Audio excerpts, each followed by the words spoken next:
Hell yeah. That was definitely the smoothest it has ever gone, me setting up a live stream. And I have ended up being 12 or 13 minutes after I said I'd start.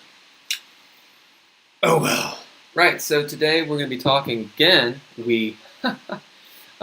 Today, yet again, Chris Williams and I will be talking. He is getting some shot together.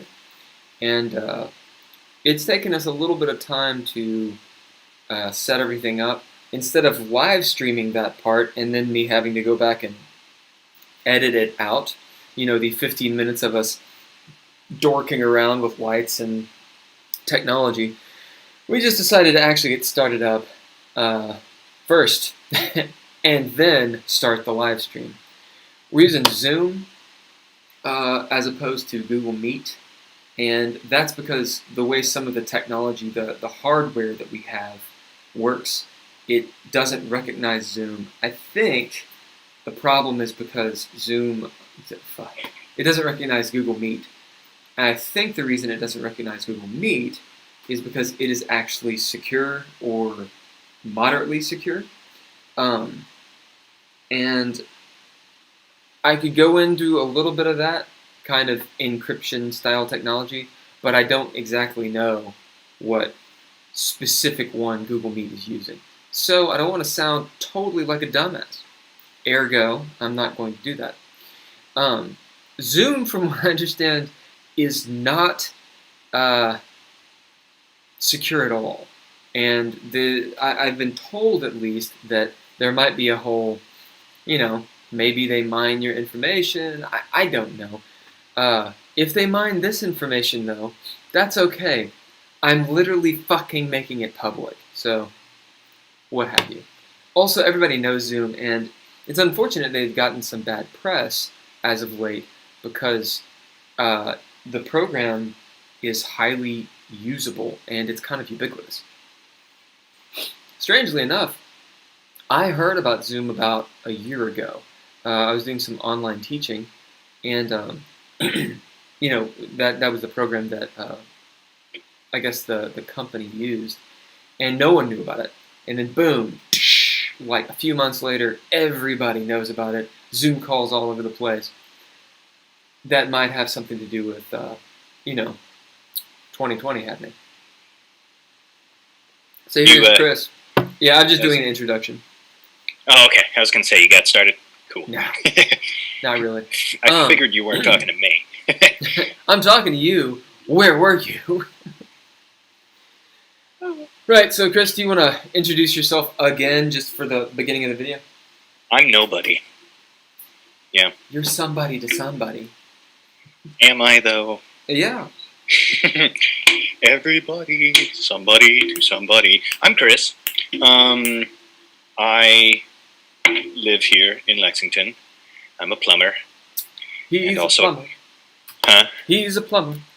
I'm a plumber. I'm also a comic book enthusiast, a theater enthusiast, a video game enthusiast. I have a lot of enthusiasm.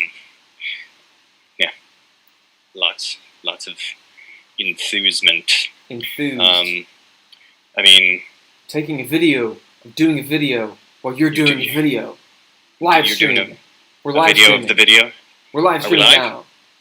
Chris now Williams. We're live. Hi. That's me. I'm him. Yeah. Alright, let's... I keep trying to use my mouse to move things on my iPad. Mm-hmm. Not helpful, because they're not connected. Oh, you're using an iPad. No. No, I have 3 Apple devices all right in my face right now. I think when Steve Jobs, at the least, I don't want to talk bad about Steve Jobs. I know he's a bit of an asshole, but I liked him. I mean, he's not an asshole anymore. No, I didn't know the man, so I can't say that I actually liked him. But yeah, I like what he was about. Anyway, my point is this: I feel like the goal was for Apple was exactly what you're experiencing. Oh yeah. Synergy. It's keep right. it all connected. Like, my lights are Apple devices. My computer is an Apple device. I was going to say, I've got, I'm doing the actual video through the computer. I've got the phone hooked to the computer for the video, and then I will be potentially communicating with YouTube and monitoring, the live stream through my iPad sitting in front of me. Now, in theory, the iPad could also be used as a camera. It's basically either of the devices can be hooked up to the computer and used as your webcam through this app. So what I'm doing is the Instagram. I tend to do that during the live stream, which I posted one yesterday, and then I did it today. Actually, I'm a little embarrassed to say this, but I actually bought and downloaded a tutorial of how to Instagram. I'm sorry, you paid money for an Instagram tutorial? Yeah, I'm not a 19-year-old girl, okay? I don't know how to use it right. That's fair. That's fair. But I mean, there's this whole, it's not just Instagram. It's actually a very successful content creator, influencer, as they're called. Yeah. And essentially it's marketing. This actually feeds really well, I think, into the topic that I would like to orbit, at least, as that is this anecdote. Popularity should... You need to log into your Meet with your teacher. Do it, child. That was convenient. I was about to have to tell you to just keep talking to yourself for a second while I went up. Did she just come downstairs? She was going to ask to do something else. And you were like... I was like, this is perfect. You go do the thing that you need to do. Yeah. Right. So cool. I'm back. You back. I interrupted everything you just said. I'm sorry. You were literally talking, and I was like, right, well, anyway. It worked, because I have no idea. I'll have to go back and look at how much of an asshole I was. Oh, it's probably a lot. I think you were talking, and I was like, yeah, anyway. Good talk, Chris. Good talk. You made words. Good. Oh, I know what it was. You were talking about your setup and how your setup is.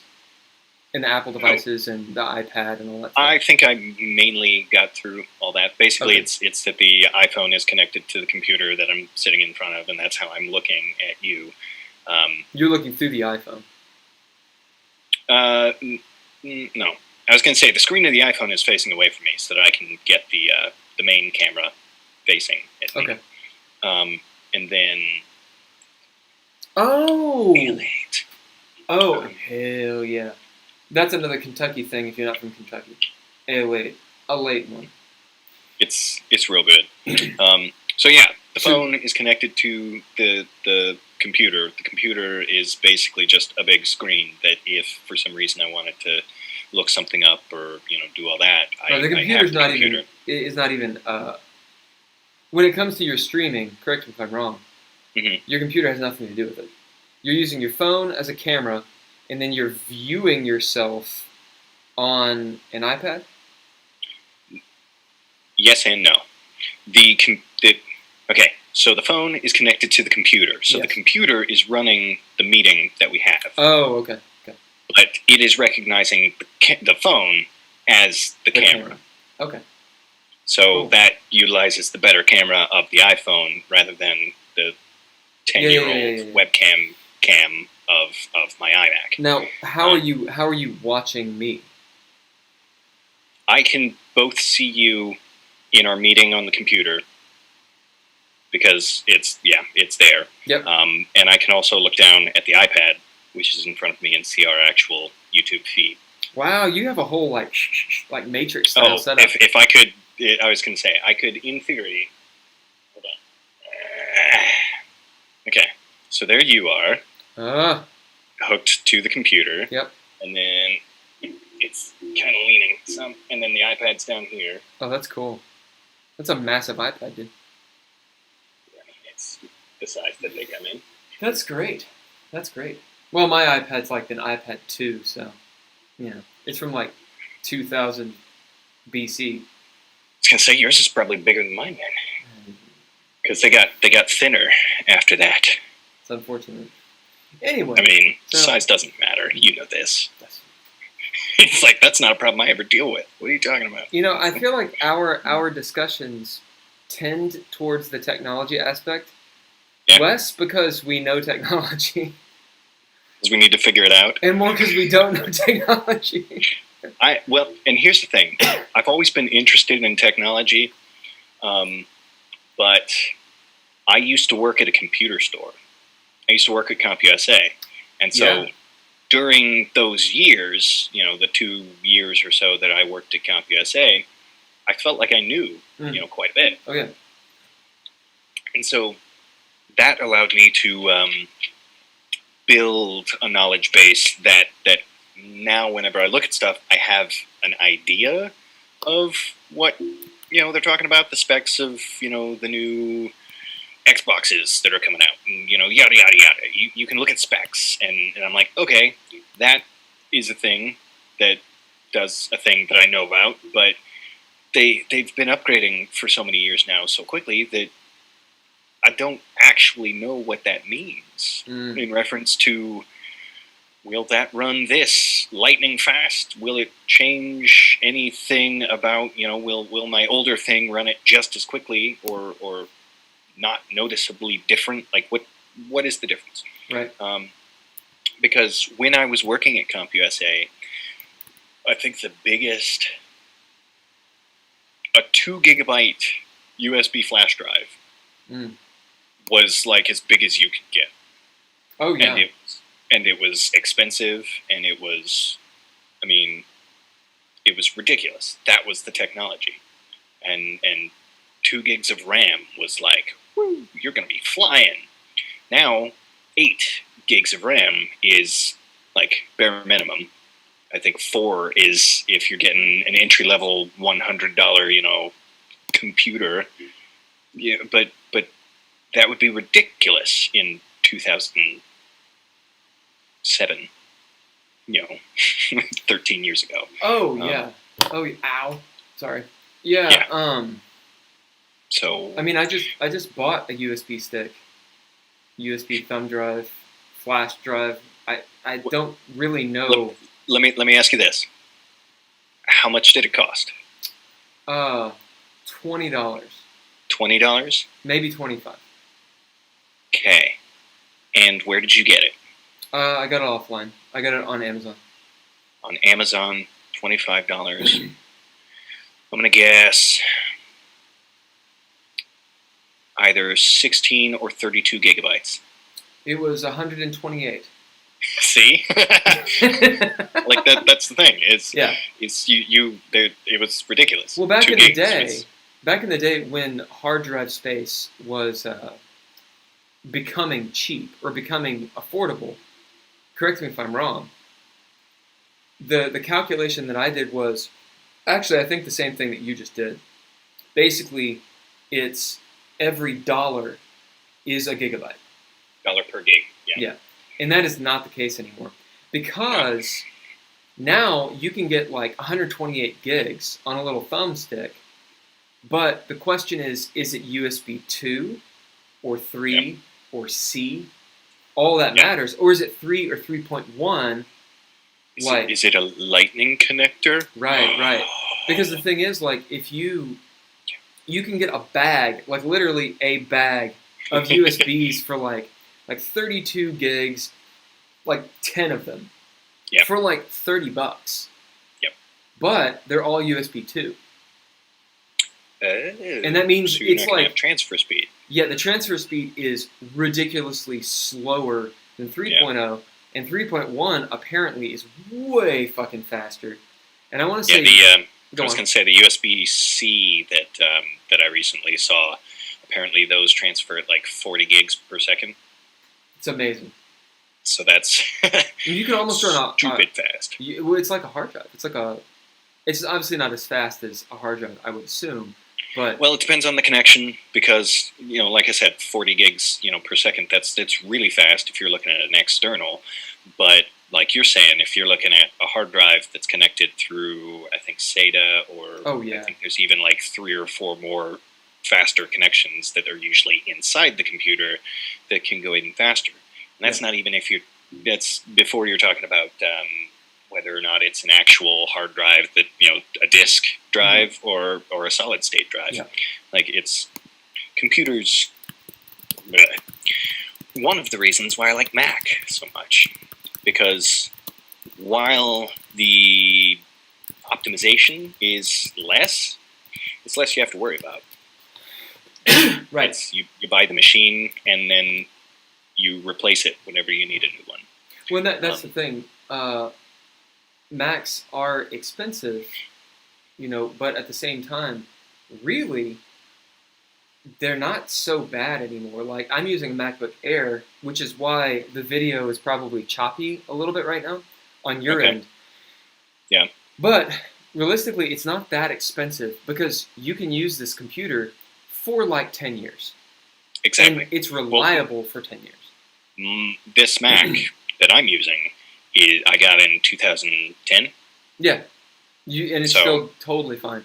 Now, granted, go on. It died at one point. The hard drive went kaput. So it sat in storage for like 2 years. And then I brought it with me into the new house after the divorce. And at one point I was like, I spent so much money on this computer. I need to at least figure out, like, I knew the hard drive had gone bad. I just didn't know, I don't know how to work on Macs. I happen to know somebody who is in IT.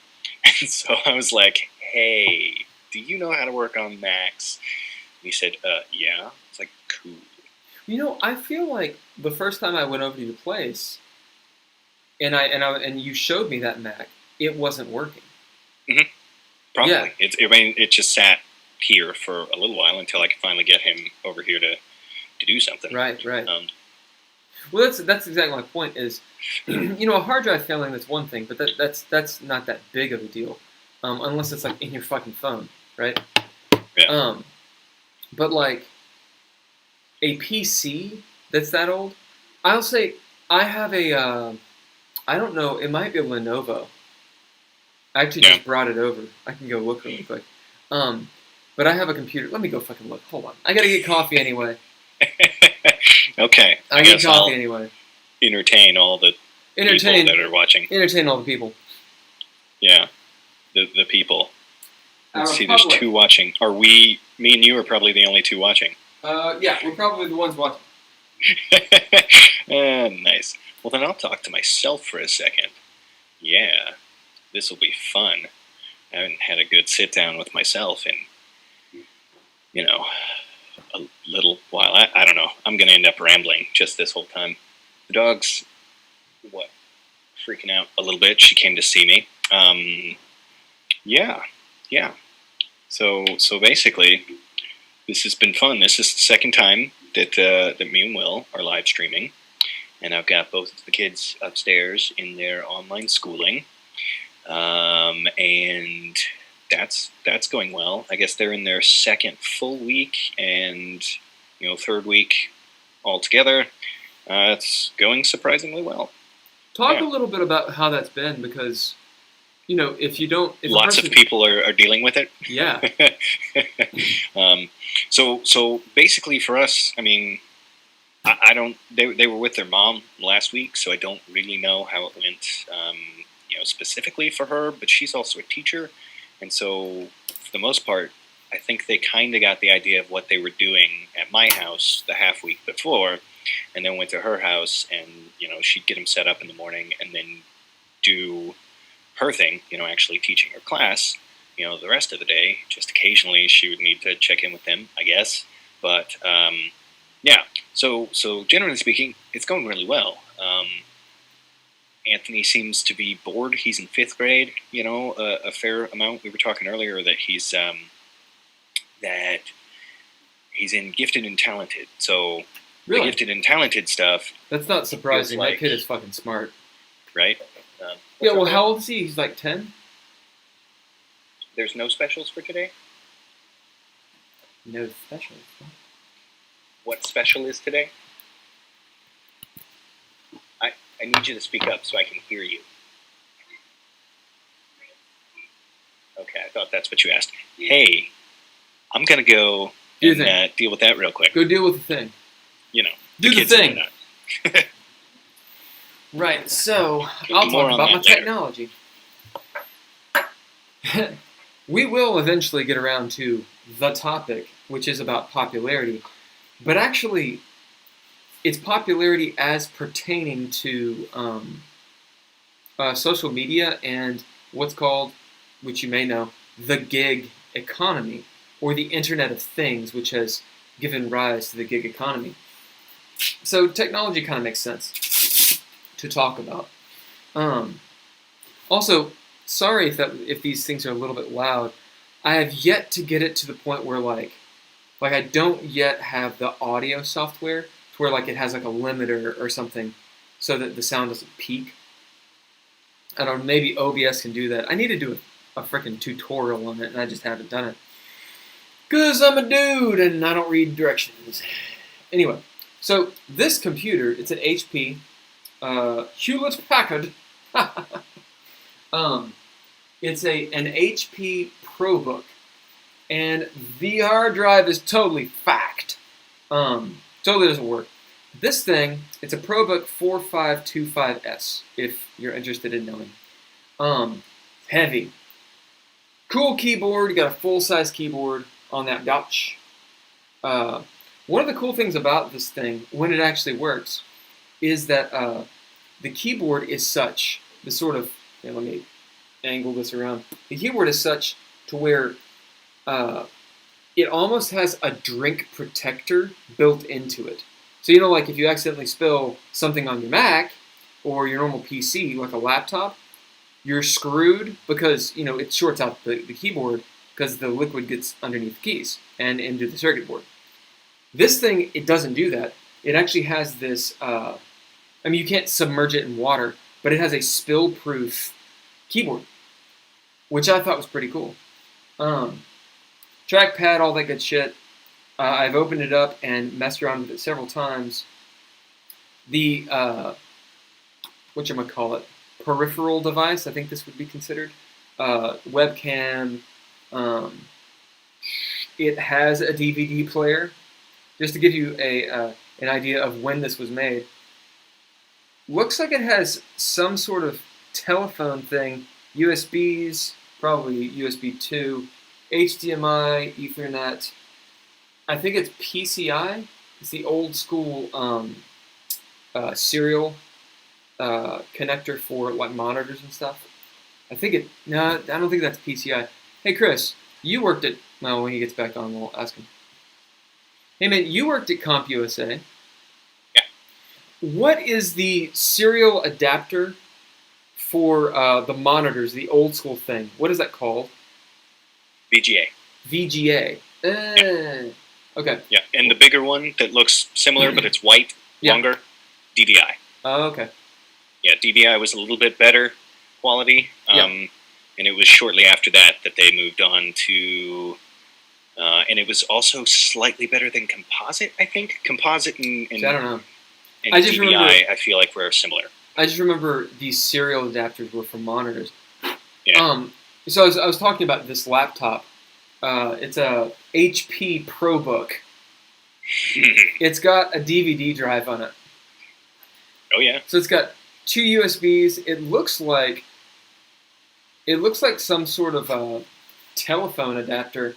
I'm thinking like a POTS adapter for, you know, like a phone, but I don't know why you would do that. Well, it's probably your Ethernet connection. Well, I've got a Cat 5 or Cat 6 Cat 5? Ethernet here. Yeah. Okay. HDMI and eSATA, which I guess that's for externals when SATA came External out. hard drives, yep. Or that SATA. was a faster connection than USB at the time. And then a little lock thing, which I don't know how to use that at all. Anyway, This thing is dead because there's no hard drive. But this puppy was, I think, 2008. Yeah. And when I went through the web development bootcamp at Awesome Inc., this is what I used. And I did that in late 2016. So what I did was, I threw a SATA drive on it, so really fucking fast. Threw that SATA drive on it, and this motherfucker. Oh, and then put Ubuntu. This motherfucker rolled. Like it was like, no problem whatsoever. 10 years old, and it's a PC essentially. Yeah. So it really depends. Is your hard drive super fucking fast, and then are you trying to do internet stuff? What are you trying to do? Yeah. Yep. I need to get a hard drive for it and have it as my Cat's into something. Sorry, I was distracted. Cool. It's cool. Yeah, actually, I saw a post. I think earlier today, somebody was talking about the fact that they watch streamers sometimes, and they'll just be streaming all day, and kids are in the house, and then the kids will come up and they'll be like frustrated or mad or it's like just deal with your kids, man. I get it. You're trying to stream, and that's all well and good, but the kids, you gotta. I mean, I'm not a parent, so. Well, and that's the thing. Like there's both sides of that. That if you don't have kids, on one hand you don't understand, but on the other, even if you don't have kids, if you're getting frustrated by somebody who's live streaming and their kids show up, it's like, on one hand, live streaming, poor planning on the streamer's part, I guess, but also deal with the kids. This is better because, it's me and you. Yeah. If one of us sleeps, then the other can rant for a little bit. Well, that's the best. So that's the whole idea, just a little bit of an aside. One of the ideas that I've been having with this something bunkum, the channel, is I've switched over to almost totally live streams as the general content. Mm-hmm. And I have two names for them. There's the podcast angst live stream, and then there's the discussions. So discussions is with two people. Podcast angst is solo. And I need to change the names or whatever at some point, but the nuts would be it's all discussions. Yeah. And there's several channels, and when I say several, I mean like thousands. YouTube has lots of channels that are very similar. It's just, do you talk about stuff that is relevant? Is it free form? Is it honest? Right. I think the biggest thing is, I guess, once, especially as these progress and there becomes more of them, there'll have to be some sort of titling, thing that allows people to have some sort of idea as to what this 2-hour discussion is going to be on. Right. Otherwise they just have to like the content, and like us enough that they're like, whatever they're talking about, we'll throw it on there. That's fine. Well, like I said, the first bit of this is clearly technology and just, if someone's trying to figure out how to do their own live stream or use their own peripheral devices or any of that stuff, this is good shit, Yeah. So let's move on beyond that. I'm interested. I do want to talk about the topic, which is popularity and how I feel it should stay in high school, or just not even in high school, but that's the anecdote. Popularity should stay where it belongs, the rat race. But I feel because we have the Internet of Things, meaning everything's connected to the Internet, right? Like your mouse is connected to the Internet, right? So the Internet of Things has given rise to what's called the gig economy, or being, a vagabond digital nomad. Literally anyone can go viral at this point. You don't know who has the virus. Okay.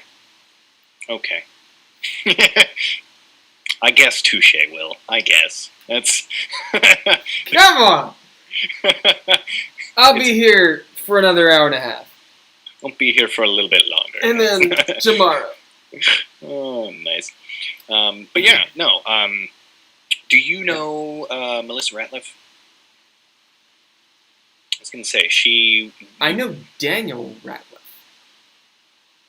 Is that Harry Potter? That's Radcliffe. Radcliffe. Different. I don't know yeah. him. I like his movies, though, but that's a ramble. Continue, please. So, Melissa, I did 2 or 3 shows out at Woodford with back in 2000. Okay. For context, we're talking about Kentucky theater. Yes. So out at Woodford, did a couple shows with her. She moved to Florida recently. Okay. And she is I think the web manager for a news station down there.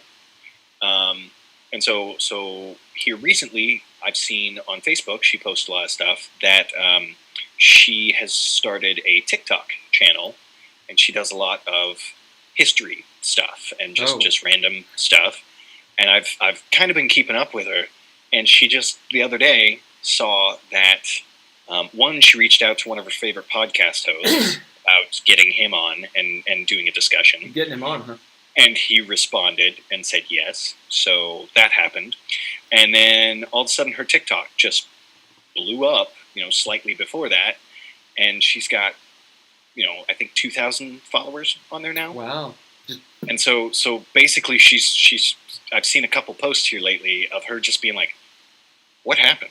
Like, I haven't changed anything. I'm not trying to go viral, and people are seeing this now. All right, She's cool. Popular. Let's keep going. She's popular.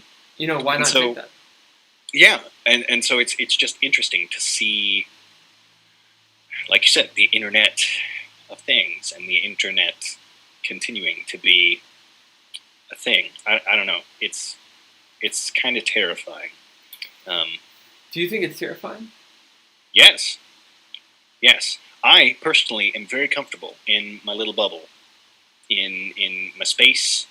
I like the people that I like, and I try not to dislike. I am comfortable in comfortable spaces. That being said, I like getting out there, and I like doing new things, and I like it's one of the reasons I like theater.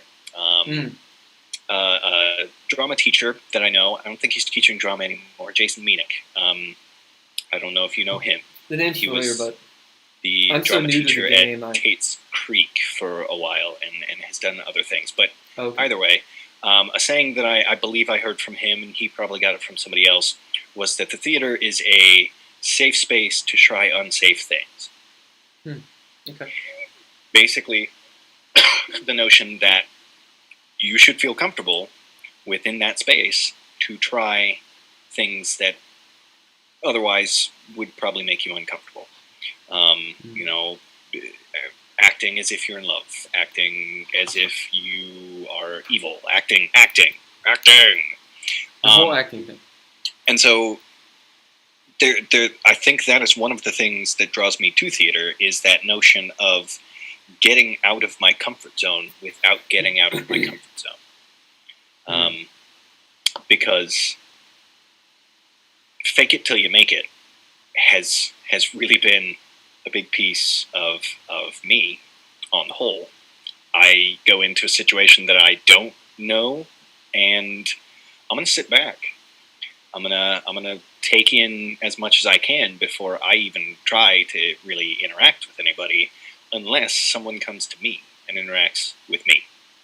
At which point, yeah, sure, I'll be personable. I'll, give what I can and go from there. But generally speaking, I'm perfectly content being silent over here in the corner, not just, Generally speaking, yeah, I'm sitting in that corner observing everyone else that's there, trying to gather, like you said earlier, popularity is a thing. And so it's not necessarily like I'm sitting there saying, oh, that's the person I need to get in with. That's, but any situation that you've never been in before, it's not a bad idea to sit back and try and get an idea of the hierarchy you're up against. Because hierarchy exists in any ecosystem. Right. Anyone. I mean, you walk into a house where more than one person lives, there's a hierarchy. You walk into a house where a person lives with a whole bunch of animals, there's a hierarchy. You walk into a place of business, there is not only the structural hierarchy, that guy's the boss and these are his minions, but there's also a hierarchy within the minions. There is a hierarchy that exists across everything. And so the bigger you make that ecosystem, the larger the understanding of the hierarchy becomes, the deeper it becomes. And I think that is what is terrifying to me, is that at a certain point the scale just becomes huge.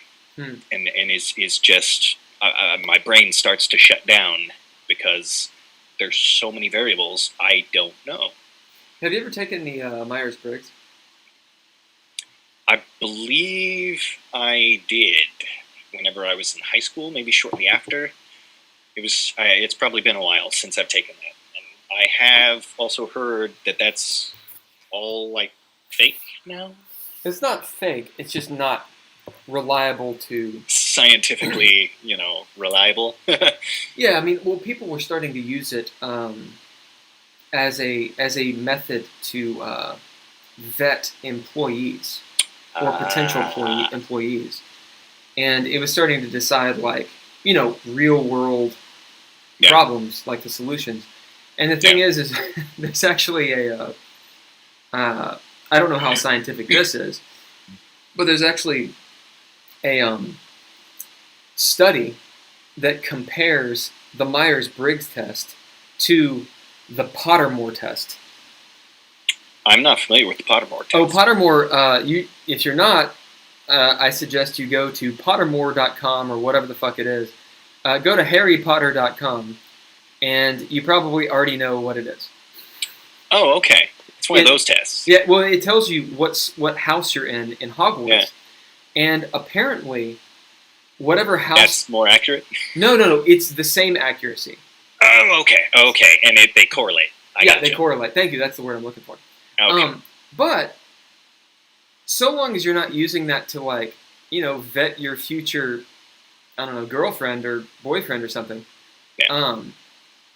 It's a good indication. It's an indication things of something. So, for example, it's a perspective. For example, the tarot. I mean, I'm not a particularly spiritual person, and I'm definitely not religious. But I think tarot is great. I have learned a lot from people giving me tarot readings. Yeah. Because have you ever done a tarot reading? I don't think I've ever had one, no. Oh, dude, we should totally do a tarot reading. I mean, I can't conduct it. Huh? Who do you know that does tarot readings? My brother, at one point, okay. was really into it, and he's also not into the hoodoo or any of that stuff. He's an OT, an occupational therapist, and some other stuff. So he's into the whole homeopathy. But well, then we may need to talk here soon. He'll actually help you out.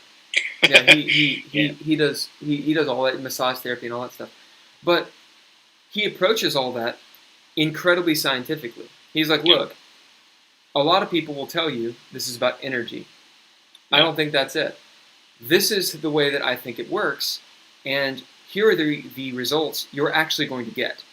Yeah. So, like Reiki or something where it's like energy healing. He's like, I mean, I can't say it's bullshit, but I personally think it's kind of bullshit.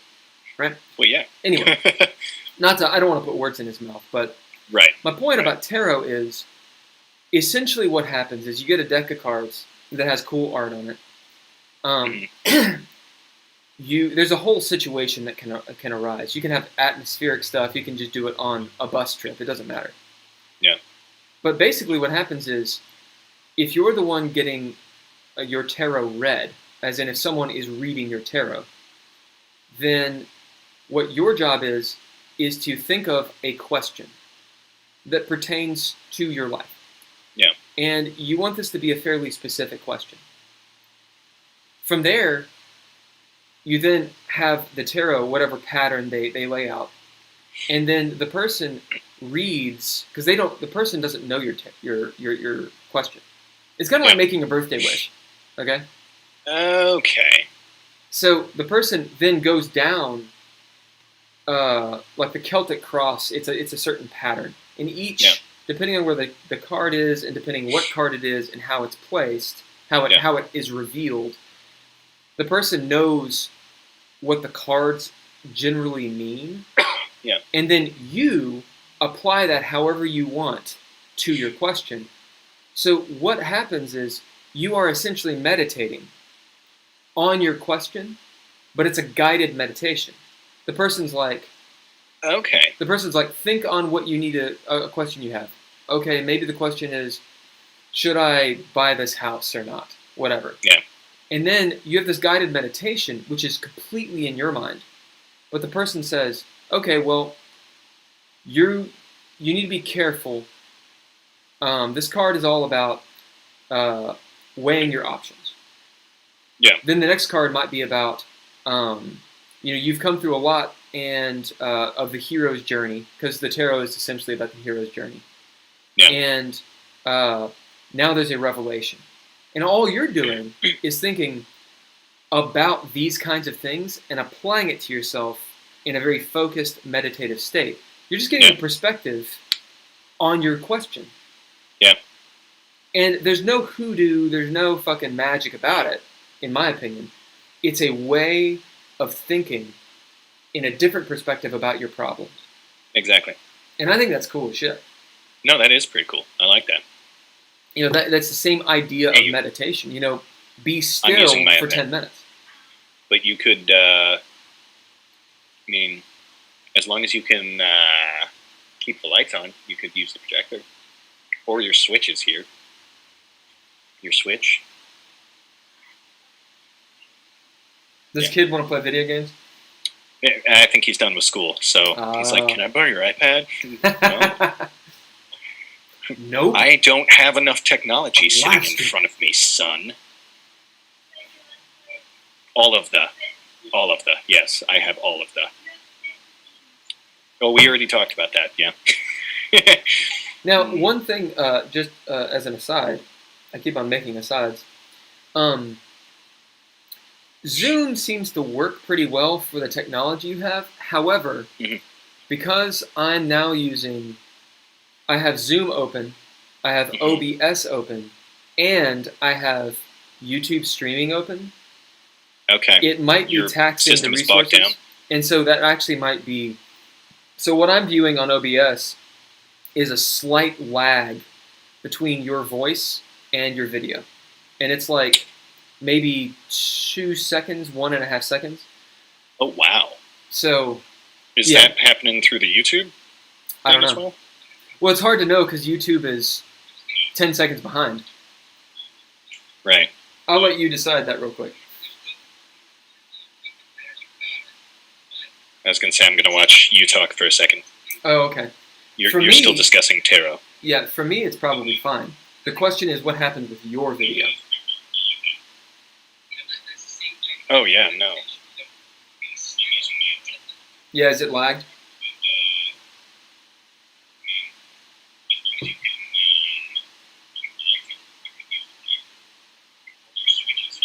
Actually, I think the audio is coming out before my video. That's an awesome encoding.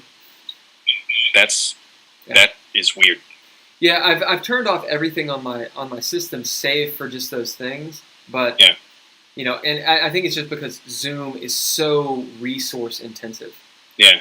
Now I might be able to Zoom. I might be able to live stream through Zoom, but I don't think you can. I think you have to have an encoder. So Google Meet might just be the way to go. Well, and that's the thing is I just have to figure out why this isn't working with Meet. Yeah. Yeah. Sometimes you got to cut out the meat. Yeah. Or beat it. Tenderization. That's all I'm talking about. What are you talking about? Nothing. Good. All right, so I guess we have a decision here. Do you want to pop onto Google Meet, or do you want to just keep this and let the lag flow? We could try Meet again. Okay, I'll just keep the live stream going, and I'll just flip over. Okay.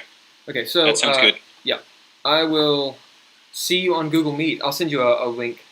Okay, cool. Cool. Display, capture. All right, so I'm gonna turn off Zoom real quick. Bye, Zoom. So it's unfortunate because that actually worked really well, but I'm running a MacBook Air, so it's just not gonna work. Video capture, display capture, off. Turn that off. Let's see. Right. Turn that guy on, so you can kind of see what I'm doing at least. So this is OBS. Looks like something out of the 90s. And I need this guy to open up a Google Meet thing. Getting ready. No camera found. Turn on that shit. Yeah, I often turn. My defaults are often to disallow camera use, disallow audio. That way you're not sitting there like, oh no, it's on and I didn't know. Now I need to tell Chris, what's up? Boom. All right, I read. And hopefully he'll pop on here in a second. Yeah, so a lot of this episode has been us talking in terms of technology. And let me turn off this display capture real quick. Yeah, in terms of technology. But, I think that's pertinent because really the question is about technology and how it's bent all of our lives in some good ways and some bad ways. It's the same conversation that occurred with social media, the advent of social media back, I think, 2004-ish? I think MySpace was actually before that. And there was probably something before MySpace, but my first foray into social media, I think, was technically, I guess, Napster, maybe? Would that be considered social media? I mean, you're passing media through social means. Let's talk to Chris about it. Hello. I see. Hello. You're back on the good. Yeah. All right, well, and that's the thing is now it's the computer camera again. Yeah. Well, if you want, we can figure out. I can come over there and attempt to help you out on it. I'll just have to play with stuff at some point. I don't know if it's when I'm telling it can use my camera or if what's going on. It's because basically whenever I go into the video settings, it doesn't pull up this this camera. Right. And so I feel really fucking stupid because what I just did. So I was complaining earlier, actually in earlier streams, about how Google Meet, because it's secure, I was unable to focus on the screen in OBS. Well, the reason is because I was doing it wrong. Like I just did it, and I guess because I've become more aware of how it works. Yeah.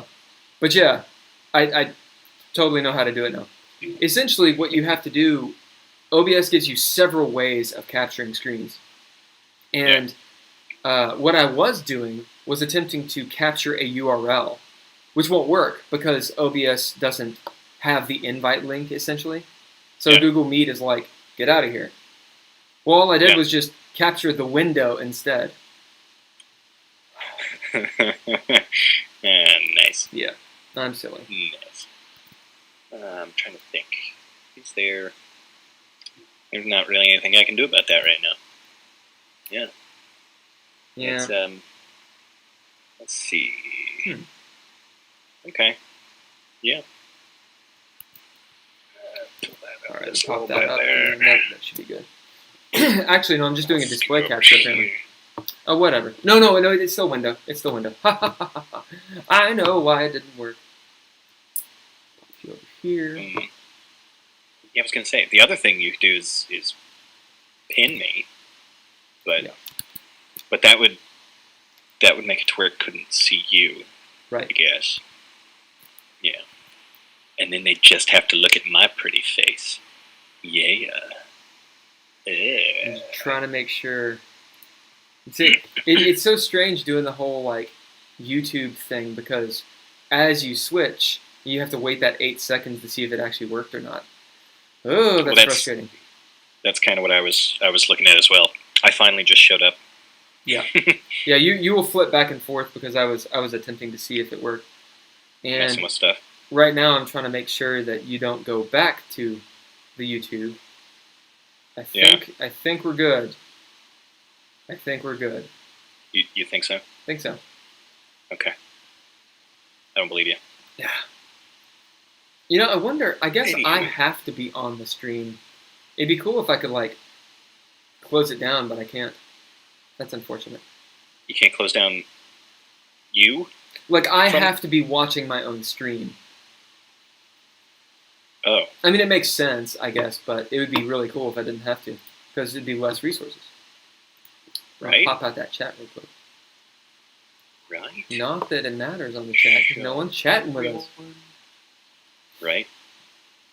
Yeah, that's one of the main reasons I pulled up the I've got the iPad open. Oh, yeah. Yeah. So that I can chat down here if I want to. Yeah. All right. So, what were we talking about? I don't recall. A lot of things happened.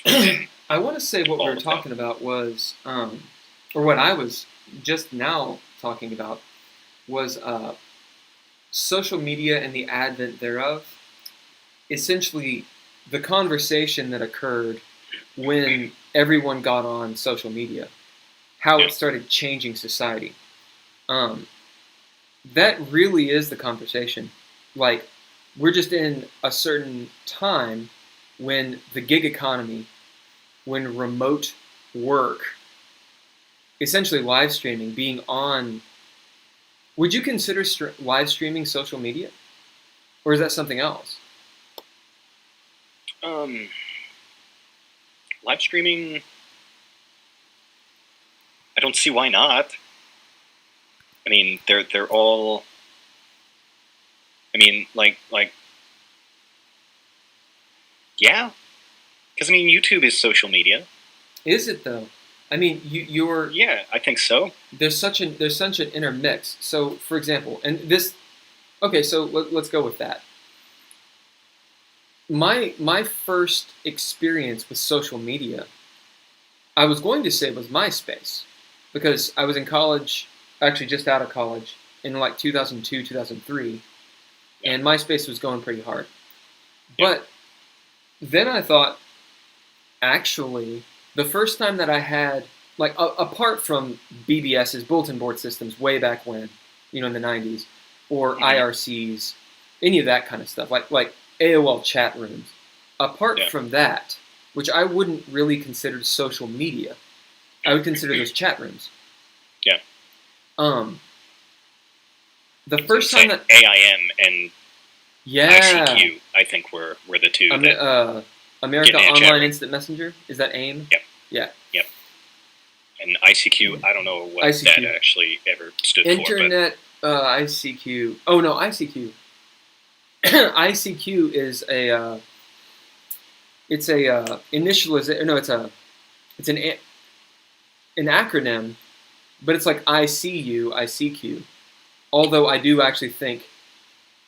So more like an onomatopoeia, where the word is what it's trying to. It's the word is what it's trying to say. No, I don't think that. I think it's considered an acronym because like an onomatopoeia is like bam. The word Right. sounds like what it is. But an anagram is the first letters of something. Well, not an anagram, an acronym. Right. Yeah. So an initialization. Was I saying the right word but explaining the wrong thing? I don't know. Or saying the right thing but saying wait. An initialization is like your initials. They don't necessarily spell out anything. Right. Like ISO, it's just an initialization. Yeah. An acronym is the same thing, but it actually spells something. For example, what is it? RAID, right? Like or DARE. You remember DARE? Yeah. Yeah. Yeah, that's an acronym. It's not an onomatopoeia. An onomatopoeia is a word that sounds like what it is. Okay. Right. So. Like flash. So bam, in this case, ICQ would be. What was the other one you said? It's an so acronym. It would be an anagram acting as also trying to kind of be like an onomatopoeia? Truth be told... Because it's trying to have a sound. Truth be told, I don't know what an anagram is. I know the name. Am I still saying the wrong thing? What did you say again? It's acronym. Acronym, thank you. Thank you. Let me look I keep it up. trying. No, it's all good. Give me just a second. Okay. Long story short, the big thing that I remember about ICQ was the sounds that it made. Anagram is a puzzle of some sort. An anagram is a word or phrase formed by rearranging the letters. Oh, like Voldemort versus Tom Riddle. Right. That's an anagram. Okay. Yeah, I didn't know Gotcha. either. I knew it was a word. Right. So I don't know.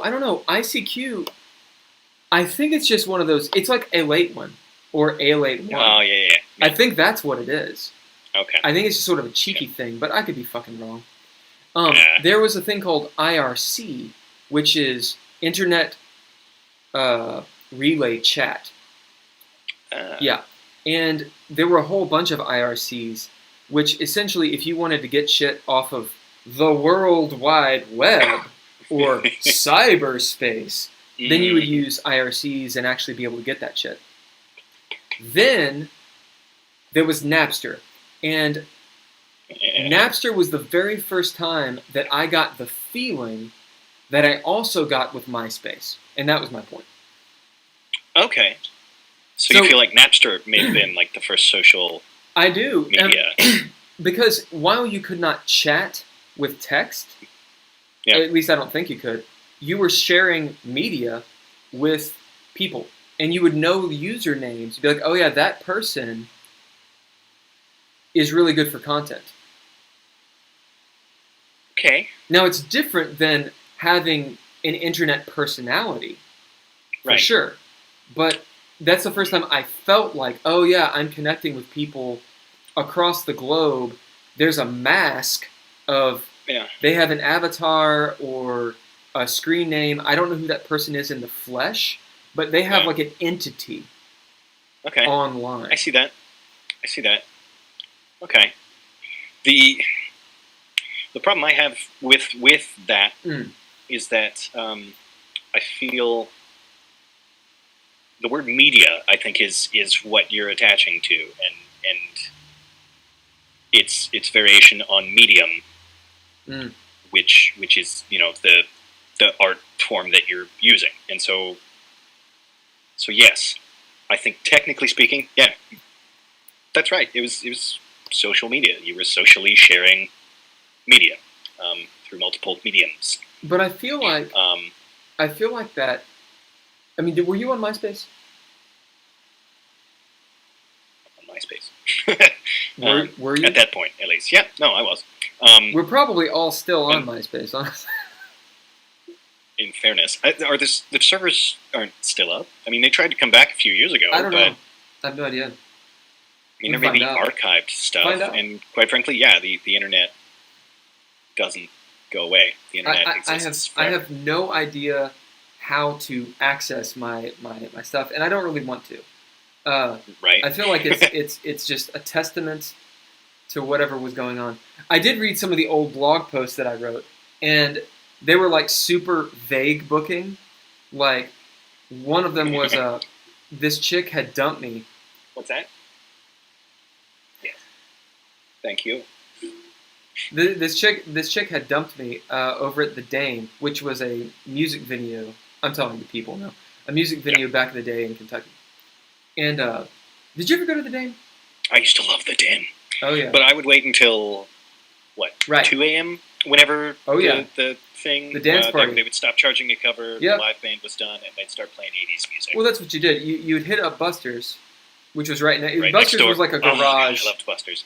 Buster's was like a garage with shitty furniture, and they didn't even have their own beer. They literally, like, my band at the time, Forstella, or Intrepid Adventurers, played the last day of Buster's. That's right. And there was like 40 bands that came out. Wow. And they ran out of beer. Buster's, the guys, they literally, John Shipley was his name, he literally went to Kroger's, bought beer, came back. To sell. To sell. It was hilarious. That's awesome. Anyway. No, I used to love that place. We would. I lived downtown whenever they were still around, and so we would just walk down there and shoot pool and hang out in general. It was such a shitty place that was so awesome. Oh yeah, no, it was the best hole-in-the-wall dive bar place. It was great. It's one of the reasons I think they went under whenever they moved to what they moved. They moved to Main Manchester. Street. Well, no, Buster's moved to Manchester Street. And the Dame and then moved became to, Manchester Music Hall, which is still around, I think. Yeah. And I think they've done pretty well here and there. You know, obviously, recently they have not. Okay, and so it was the Dame that moved to Main Street. Yeah, they moved to formerly A1A, which that location never did well. Anyway, the thing is, when they moved there, they knew, and I have been told at least, they knew that there was like a certain amount of money. Yeah. They were going to use that money and close. Nice. Yeah. Nice. And Buster's, Buster's just went downhill. The original people left, and the space was huge. And then, of course, like all Lexington businesses, they got into cocaine. Because Buster's was banging there for a good, really banging there for a while. Buster's was awesome. What's that, Amy? I love you too. You're pretty awesome. She's pretty awesome. She's pretty awesome. I don't know if you guys know that. She could just be awesome. Right? Oh, we got somebody else to join. Did we? Hello. Yeah. All right, so we're talking about the gig economy and how it pertains to popularity. Oh, well, also, back on a different point, social media. Yeah. And that has taken us to social media. Right. I think that whether or not Napster was or was not, I think once it became MySpace, that is, to me, whether Napster was or wasn't, it morphed into what social media is now today. And when you say it, you're not talking about Napster turning into... No, yeah, I'm just talking about the idea of social media and the fact that whether or not in its inception Napster was, I think social media now, the earliest form to me of social media was more MySpace than Napster. In the format, I'll give that to you. But I think there's an interesting case to be made here. And I'm sure especially after hearing you talk about it. Yeah, I'm like, yeah, okay, that makes sense. Especially all the words and the definitions. Yes. But after that, I think it has become it's a totally different beast altogether. It's a different animal. Especially now, whenever these times, social media is exactly that. It is media created socially, and therefore it may or may not be verified. It may not be anything. It's just people saying what they think. And so, at the very least, news media has changed, and suddenly we're in times where people just say stuff, and there is no vetting. This is interesting. So let me drop back real quick to Napster. Mm-hmm. From what I understand, the dude who made Napster actually had a part in Facebook's creation. I believe. Interesting. So there is odd. I don't know what this guy would say, but there is a connection there of what is the natural process for the internet. If you think about PayPal, which I think Elon Musk had a pretty hand in, the idea of the moment that there is the Internet of Things in the future, how we transfer cash, which is pretty fundamental, right? Oh yeah. How we transfer information, how we present ourselves. So we get into social media. At one point, I feel like the different platforms had very specific purposes. And then once they started kind of just competing against each other for viewership, or not viewership, for membership, they started kind of just emulating each other. Mm-hmm. And you or have this each other. You have this, well, as a user, I have all of them. But you also have to consider that you also only have one. Because, I mean, think about it, for instance, Facebook and Instagram, there's the appearance of separate, but they're the same company. But they weren't. Right. No, when they first started, you're right. You're totally right. But Facebook saw the lucrativeness and the popularity and said, cool, mine. And so... Google, YouTube, that's a thing.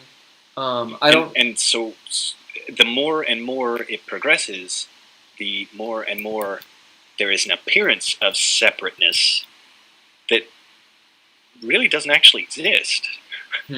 And so once you are on one, then it's almost inevitable that you will get exposure on others if you have any exposure whatsoever. It's interesting. Because ultimately speaking, like you said, you're on YouTube, but you're advertising your live stream on Instagram. Yep. Which touches into the Facebook, and then if you get attention on Instagram and get a following there, then your Instagram users might say, hey, I'm really looking forward to this live stream that I'm about to watch. You should too on their Facebook. And so it seems like while a lot of these social media things are all within the same company, you have to post to all of them in hopes that you can draw the attention from those to the one you're actually on at any given point. It feels like a colossal waste of time to me. Now, yeah, I don't mean unless it works. I don't mean that it's the world. Mm-hmm. Anyway, I don't mean that it's worthless. Mm-hmm. What I mean is, so I was actually just watching YouTube. Go figure. Because I do actually try to, kind of keep up a little bit with the news on YouTube, and different channels and such. And there's this one guy, he's pretty successful. He's been on Joe Rogan several times. I cannot remember his name. He reminds me of Ben Kingsley. Oh wow. In Iron Man 3 when he played the Mandalorian, or not Mandalorian. Close. The Mandarin. Fuck. Mandarin. Yes. Mm-hmm. I just offend everybody. Anyway. Right. But yeah, he was talking about how he was responding. His entire video was his response to someone else calling out Joe Rogan. And a lot of these YouTube influencers, that's what they're doing. They're actually watching YouTube, and they have a YouTube channel about watching YouTube. Mm-hmm. So it's like this insular oddly enough, constant loop. Yeah. So watch me react to YouTube while you watch YouTube. Watch me watching the thing that you're watching. Now you're watching me watch it. That would be interesting. What we should do is we should have a live stream while we watch our live stream. Right. Like, I know who I am. I'm a dude playing a dude acting like another dude. Right? Like I'm a dude playing a dude acting like another dude. Like straight up, what if we watched? It was our reaction about another YouTuber's reaction about a YouTuber. I like it. I feel good about it. A whole series on reactions to reactions. Right. Because there is that genre on YouTube of reaction videos. People just watching stuff, and the camera's on them. You don't actually see the thing. Right. And they're just like, oh my god, we're watching I hate it. I hate that shit. Like, I kind of get what it is if you like the personality, but... So this actually, you're touching it with a pen. Mm-hmm. The popularity contest. I remember when I got out of high school 20 years ago. A while back. It was a while back. It was 20 years ago. Yeah. Dear God. Actually, this year was my 20th year reunion, which obviously did not happen. Yeah, I was going to say I got 4 more years till mine, but yeah. Yeah, if you want to feel kind of old. Anyway, I remember being to a skate park and break your wrist. Being in my... Anywho. You got to keep the pen strong. Anyway, I remember being out of high school and talking to a few of my friends who were still in it. And they were lamenting over things like popularity. Mm-hmm. The popularity, you watch like, I don't know, Dazed and Confused or something. Or high school Can't movies. Hardly Wait. Huh? Can't Hardly Wait. Or... Right, oh yeah, Can't Hardly Wait. Or all those movies. All of those late 90s movies about high school. American Pie. Yeah, and this idea of like, maybe that occurred in California somewhere, but my high school was nothing like that. Yeah. Not another teen movie where it's literally commenting about how, the actors who are in their middle, late 20s, sometimes 30s, playing 16-year-olds. Yep. And like they're completely developed, developed whatever. Mm-hmm. Yep.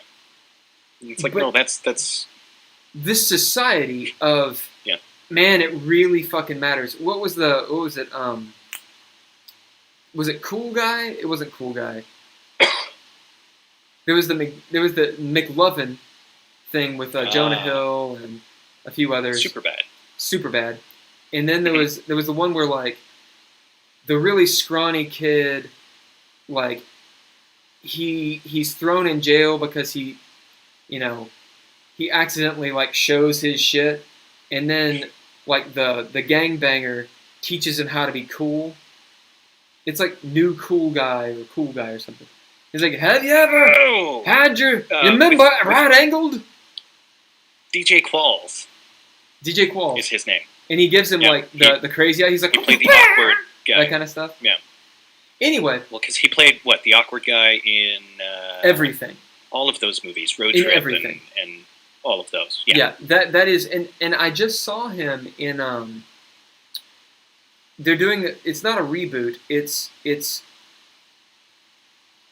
what is it? Breaking Bad, Jesse, that character, has his own miniseries or show, or it's coming out... Spinoff.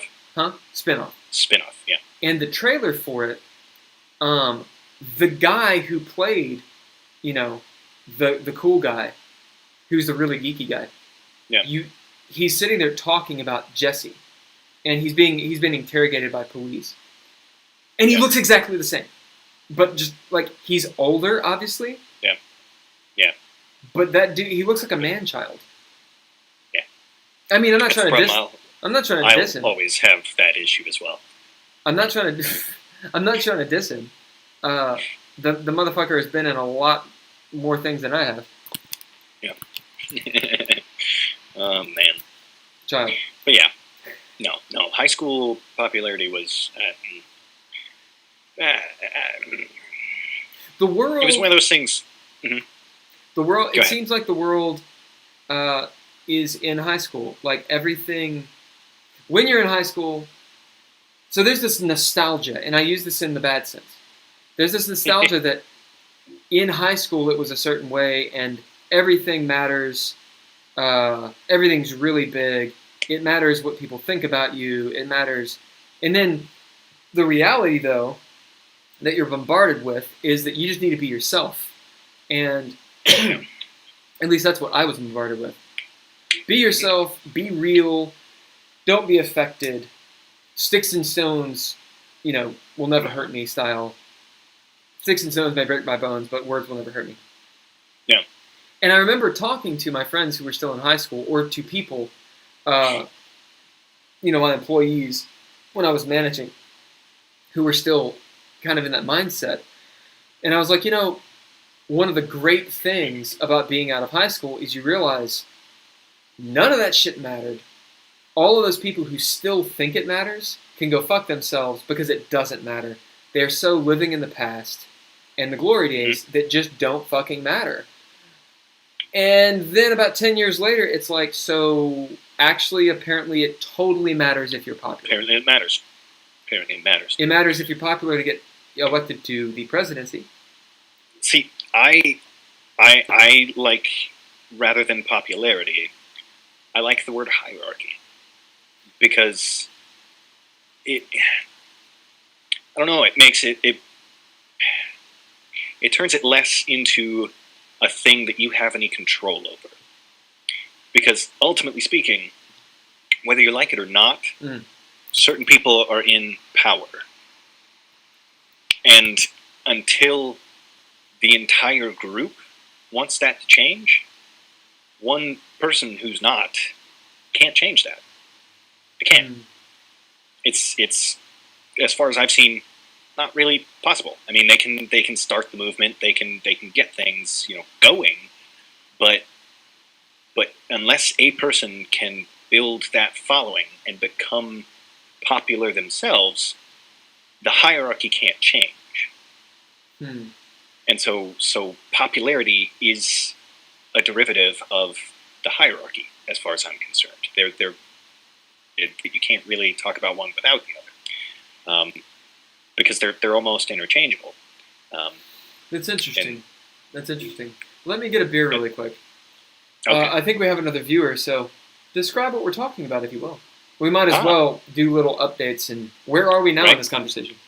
Right. So we've talked about popularity. That's kind of the overarching topic that we're looking at, and how, while at a certain point, high school, it seems to really peak, and then after that, you're given this notion that it never mattered, and suddenly, Will was talking about 20 years later, and I'm talking 15 years later, after high school, we're realizing that it's become more relevant again, and it feels as though you can't really accomplish anything without popularity.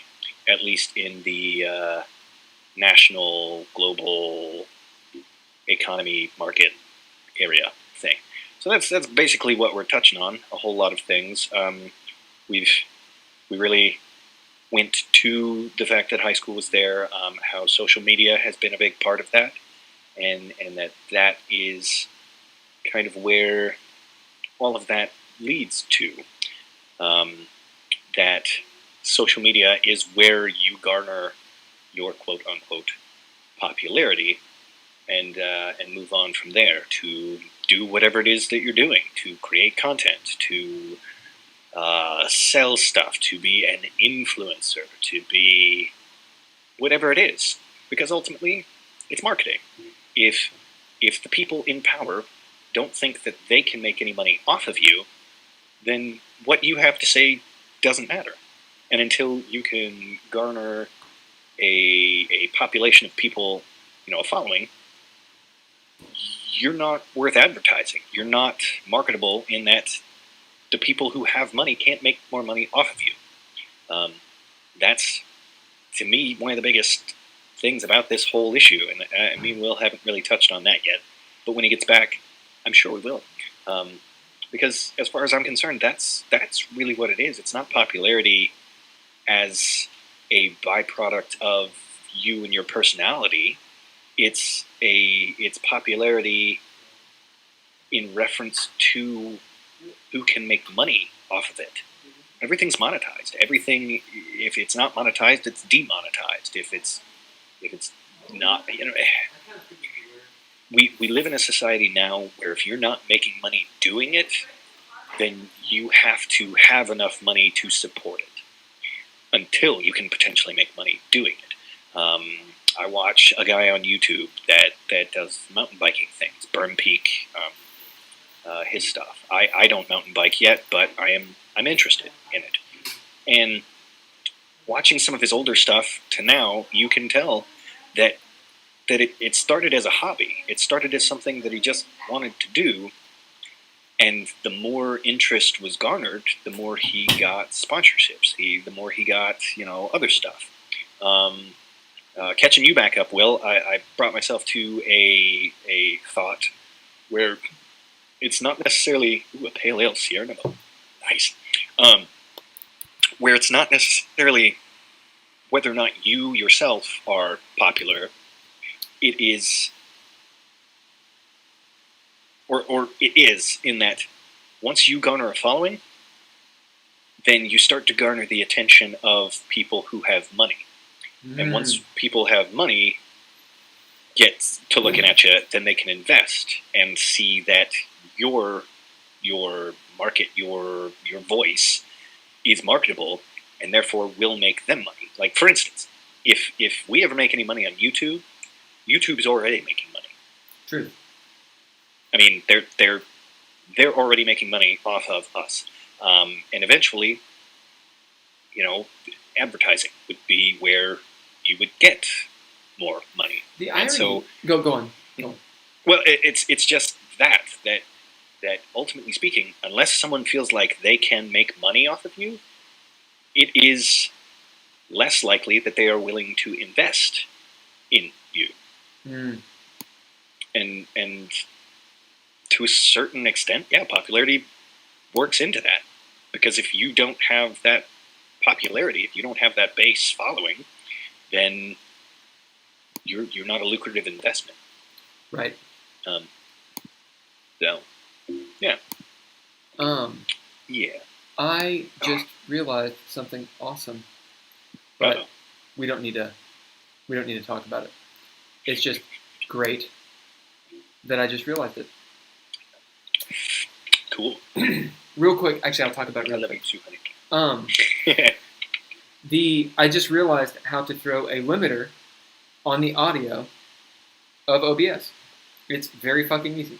Oops. Sorry, I hope I'm not cursing in front of your daughter. I've got headphones on, so nobody else can hear you. Yeah, I usually put an 18 up on these things, or at least say that they're not for kids, because they ain't. So that's interesting. That's interesting. Yeah, everything's money nowadays. It's commerce, right? And whatever the commodity is.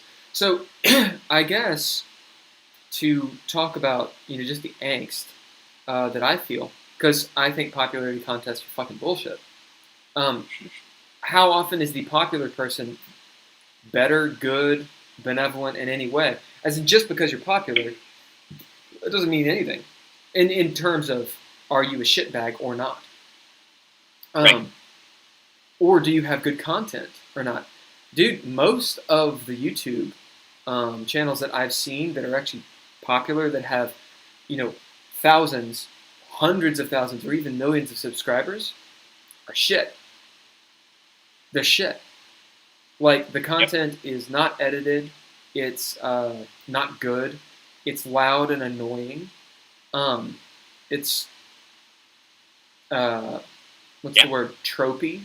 It's derivative. You use that word. It is incredibly derivative, completely unoriginal. It's just trying to get on the bandwagon.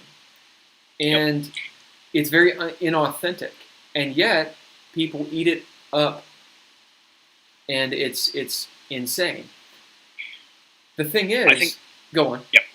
Well, I was going to say, you mentioned something, I think, the last discussion that we had, where a lot of people nowadays, and I spent the whole weekend alone, basically, and so I totally understand this notion. At one point, 2 nights ago, I was sitting on the couch over there. I had my big screen playing YouTube, and I had my iPad in front of me, also playing YouTube. I was watching multiple YouTube videos simultaneously because I was just filling time at that point, and barely necessarily paying to either one at any time. So right. I might throw a nice long YouTube video on to the big screen, and then pay more attention to whatever I was doing in front of me, so that the shorter videos or something, so that the manipulation was directly in front of me, and the background was just something I could tune into every once in a while. And so, well, yeah, I think you're just, there is that notion that a lot of times people are just throwing something on in the background. Yeah, well, I mean, I think that's how a lot of people view podcasts, and that's fine. There's a thing called guck mucking. Have you heard of this? I think it's guck mucking, and what it is, actually, one of my friends and a person who often follows my livecast, a girl named Megan. Mm-hmm. She was on the last one. Oh yeah.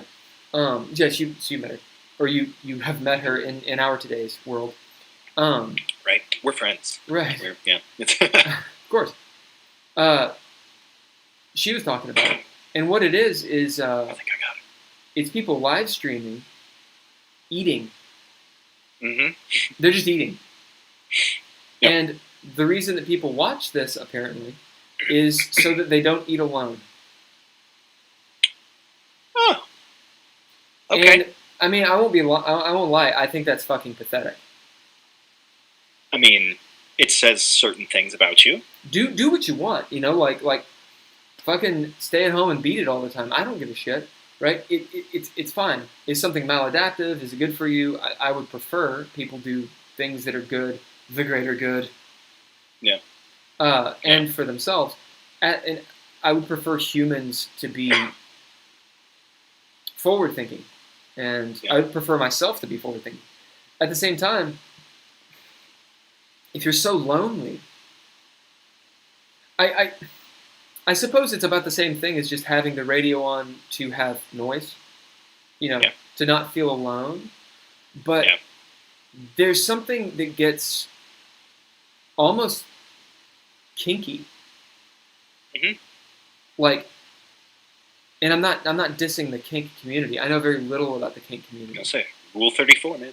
Well, I don't know what that means. You don't know Rule 34? I know. I am one of the most vanilla motherfuckers out there. You're not. So that's interesting.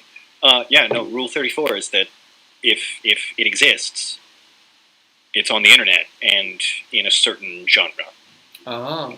I won't say the word that I'm thinking of because I have small ears, but yeah, there is blank of anything you can think of on the internet. I see. Oh, I see what you're saying. So yes, people have their kinks, and they're on the internet. Yeah, there's a fetish. I mean, ASMR, yes. I do not fucking understand. I don't get it. It annoys the ever-loving shit out of me. Like, yeah. The people cutting kinetic sand and the sounds. I hate it. Yeah. I hate it. Like, and I don't think it's that I hate the sound necessarily.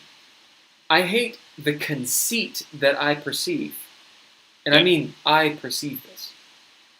The conceit that I perceive, the falsehood or the pretension, it's fucking annoying to me. Like, I have an entire YouTube channel, and it's perfect, and it's me showing you spraying my plants. Go fuck yourself. Then again, that person's making, or those people are making money. There's the niche. Doing the thing they want. If you wanna wrap that are into it. Bells around your ears and like be tied up and spanked in the ass and run around the room, if that's what gets you off, go for it. I don't care. At the same time, I do have an opinion about it, and my opinion is generally negative. That's fair. And you're entitled to that opinion. Am I? But your opinion on that matter will still not affect whether or not they are making money doing it. Will it? So, Clearly, no. Apparently, no. Clearly, no. They have a following. I was just watching George Carlin. Actually, it was a guy's reaction to George Carlin. But was it a guy's reaction to a guy's reaction of George Carlin? No. Okay. That's mine. That's mine. Yeah. That's ours. It's ours. I was there. You were there. But yeah, and George Carlin was talking actually something. It's called. I think the sketch was "You Have No Rights," and just this idea of what we think of when it comes to sociological, cultural things that are true, big T truth, or are set in stone or absolute. They're not. They're ideas. They're ideas that we literally made up. And they might be good ideas. They're valid ideas. But they're not they're not any realer than we make them. They're not necessarily the truth. Yeah. Yeah. I was just reading, so I'm in a book club. That's right, a book club. I like it. And we meet online. Oh, wow. Over the WeChat, the evil WeChat. And a lot of the guys, it is a bunch of white dudes that's on it. There's no, we didn't vet. Are you white? Are you a dude? It wasn't like that. We just happen to all be white dudes. Just happen to all be white dudes. I was actually thinking about this. It would be fucking excellent if we had a little bit of diversity in there. And I don't mean so we fucking look good.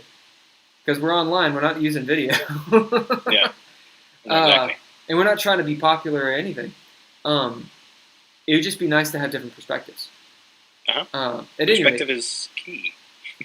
At any rate, in our very waspy book club, well, maybe WAFUSP. That's another acronym. White Anglo-Saxon, formerly Protestant. We're several of them are authors, writers, and academics. When it comes to actually academics, one's a doctor. I think he's in public administration. Okay.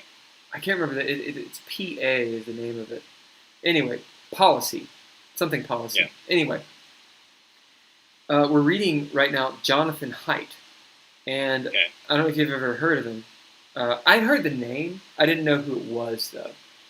I think he's his book is called The Righteous Mind. And it's essentially moral philosophy, but it's also very heavily rooted in moral psychology. The long and the short of it is this. Formerly, you have like Plato, Aristotle, Jefferson, as in Thomas Jefferson. They have this idea of where morality comes from. And essentially, they think that you can figure out morality by using your brain, reason. Yeah. Formerly, or in the middle there, I should say, people would think that you get that from divinity, right? So the divine tells you where morals are. But by the Age of Enlightenment, at least Western cultures had, by and large, given that up. When you talk about philosophers, obviously the culture at large had not, and still probably hasn't. But the Age of Enlightenment, people had pretty much figured out that reason is how a society should really figure out their morality. Yeah. Well, then you get into like 18th century shit.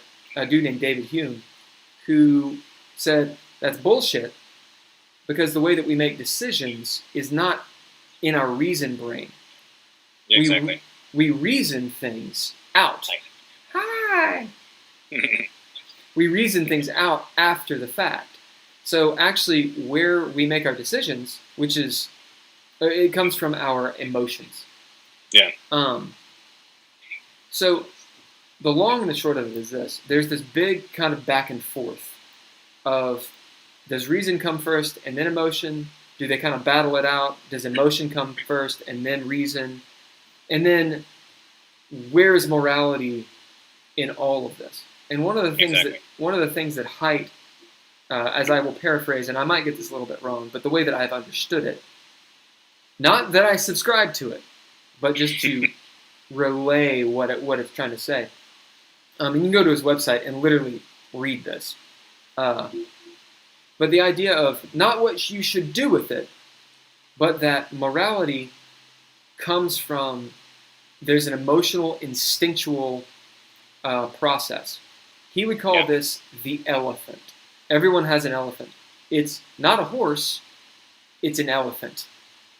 It's huge, it's very smart, and it's there to protect us. Because pattern recognition is something that animals do. It's kind of a Darwinism type thing. Yeah. You know that fire fucks you up. Why do you know that? You know it immediately.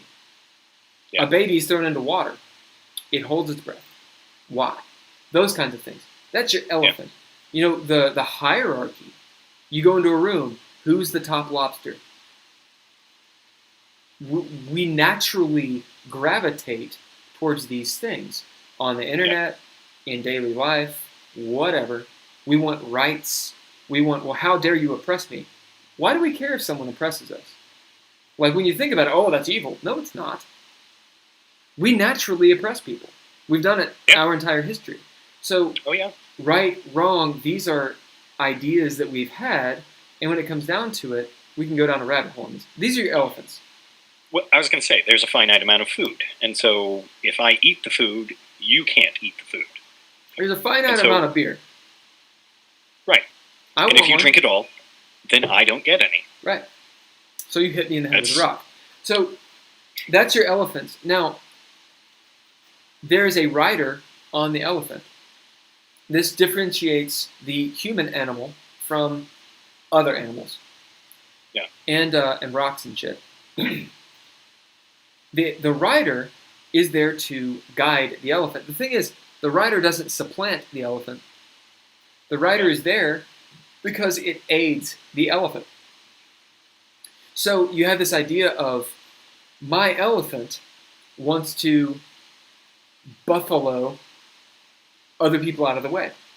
Yeah. Because it's better for me. I need to survive. I need to breathe. I need to shit, eat, sleep, etc. We are physical beings that can break. And we're trying not to do that on a very instinctual level. Yeah. But we have these riders that attempt to not make us better, and not make us more virtuous, allow us to survive. Yeah. And that's reason. That's the idea there. So, morality is this tricky subject. How moral is it to have all kinds of live streams that influence people, influence the way they think, influence what they see, influence other people? Cancel culture is based in this. Being able to throw around your weight. How moral is that when your content's shit? Yeah. Like, think about it. Why do we care who the president is, or who our senators are, or who our representatives are? Because ostensibly what they say and do carries a lot more weight than what we say and do. Well, and it's supposed to reflect how we feel, in theory. I think it does reflect how we feel because it's about popularity. But I'm making a bit of a semantic argument here. I think I know what you're saying. For instance, Trump would not have gotten elected, and I'm not saying that's a bad thing necessarily, or a good thing. I'm just saying it as a blanket, whatever. He would not have gotten elected if he didn't get the votes. Clearly, people felt a certain way who had a vote. And I don't mean the greater... the system. Huh? Enough within the system. Yeah, no, you're in tricky territory. Because of the Electoral College and the way that our system is actually built. And I hear lots of arguments on both sides as to whether or not it should or shouldn't be right. the Electoral College and yada, yada, yada. And so the argument in and of itself that he got the votes, you're not wrong. He's the president. But it depends on who you talk to as to whether or not that is right and good and correct. But here's the thing. To make that argument is fine. It's great. Mm-hmm. But people often, and I'm not saying you do, people often forget that Obama also got the votes. Mm-hmm. A lot of people that like or that dislike Trump like Obama, that like Trump dislike Obama. That is not at all everyone. But George W. Bush got the votes. JFK got the votes. So to say, well, you know, he got the votes, but that doesn't mean it's right. It's like, it doesn't matter if it's right or wrong. He got the votes. At a certain point, I think that is where I will have to agree with you, is that at a certain point, it doesn't matter whether or not it's right or wrong, because that's where it is. Yeah. At a certain point, right and wrong matter only so much as they do to you personally, because ultimately speaking, it doesn't matter how you feel about the situation. Certain things are true or not true, and truth and not truth are at least in so much as how you deal with the world. That's more important than whether or not it's right or wrong. Well, just because go on. Sorry. Well, I was going to say, because if you know what the truth is, then that is when you can decide how you feel about it. And ultimately speaking, right and wrong are a personal thing. There is no universal right or wrong. Everybody tries to say that right and wrong are this universal thing that everybody can agree on, but they're not. The villain doesn't think of themselves as the villain, ever. I mean, I can't think of any compelling villains that have ever been like, yep, I'm a bad dude. I'm just bad and I like it. Like, they think they're doing the right thing. Now, it could be argued that bad people, they're selfish, because the good things that they're trying to do only are good for them, personally. But that's still an objective argument as to right and wrong. Whereas, to me, truth is the thing, and it leads to an objective opinion on, things. Yeah, truth, right and wrong, things like that become difficult for me, because so many people feel so strongly about so many things, and I'm just kind of like, I mean, there's not enough information for any of us to make accurate opinions, to for me personally at least, to feel like accuracy is a thing that you have. That's one of the biggest problems that I have right now in the current stand is, what's the truth? How are we, any of us, supposed to form opinions about right and wrong, good and evil, how we actually feel, whenever there's no guarantee that the information that we have, limited as it may be, is actually true? And so everyone is forming opinions based on information that can't be verified. And even if all of the information that we had was verified, to say that it is all, that it is the complete compendium of all of the information that you need in order to make a valid decision that is right, how can you ever say that? How can you ever feel confident that you have even enough information to make a valid opinion on any given thing as to rightness or wrongness? I posit that we don't have enough information, that there is almost no way to get enough information to make that decision in and of yourself.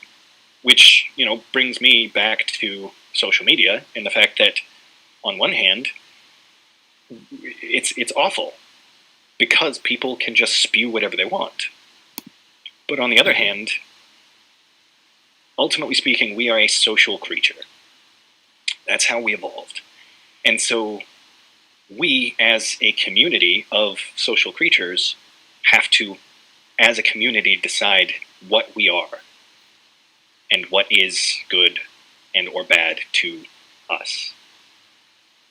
And so the fact that we can't, that we are so divided right now, that hurts me, because it creates this thing where we can't get information. You can get lots of information, but how do you trust anything from anybody? Because that's your opinion. That's your opinion, and your opinion is yours. So, So, I have a couple things. Uh-huh. I have a couple things to leapfrog off of that. Good.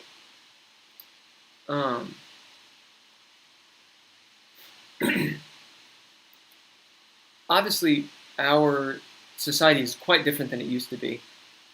Mm-hmm. I know that by history, not that I necessarily lived it. I did live in a time, we both have lived in a time where things are very different. I think if you're over the age of maybe 10, 15, you can be very cognizant of those differences. Yeah. I guess what my point is, that's a bit of a disclaimer. As in, yes, I know that things, as society changes, so do the rules in certain ways. Mm-hmm.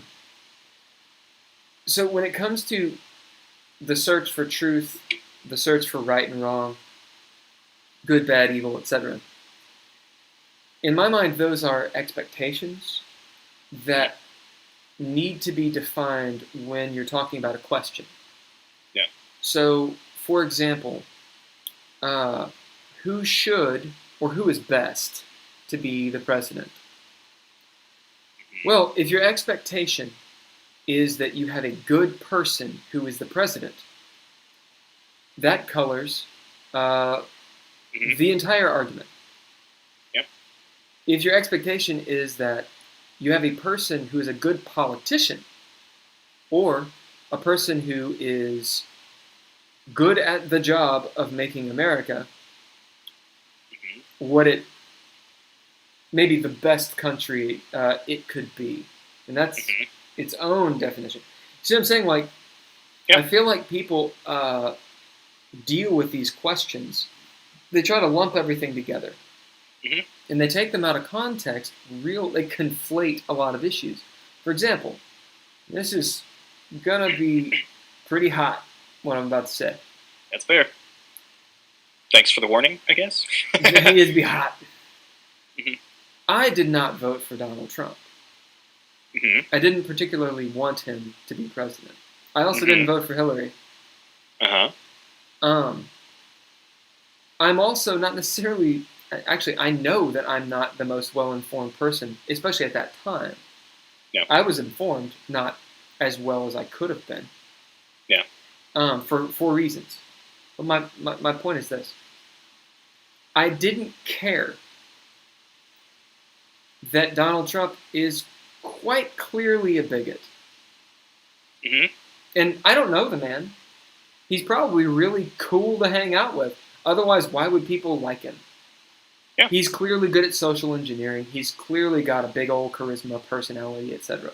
And he probably treats you really nice when you're hanging out with him.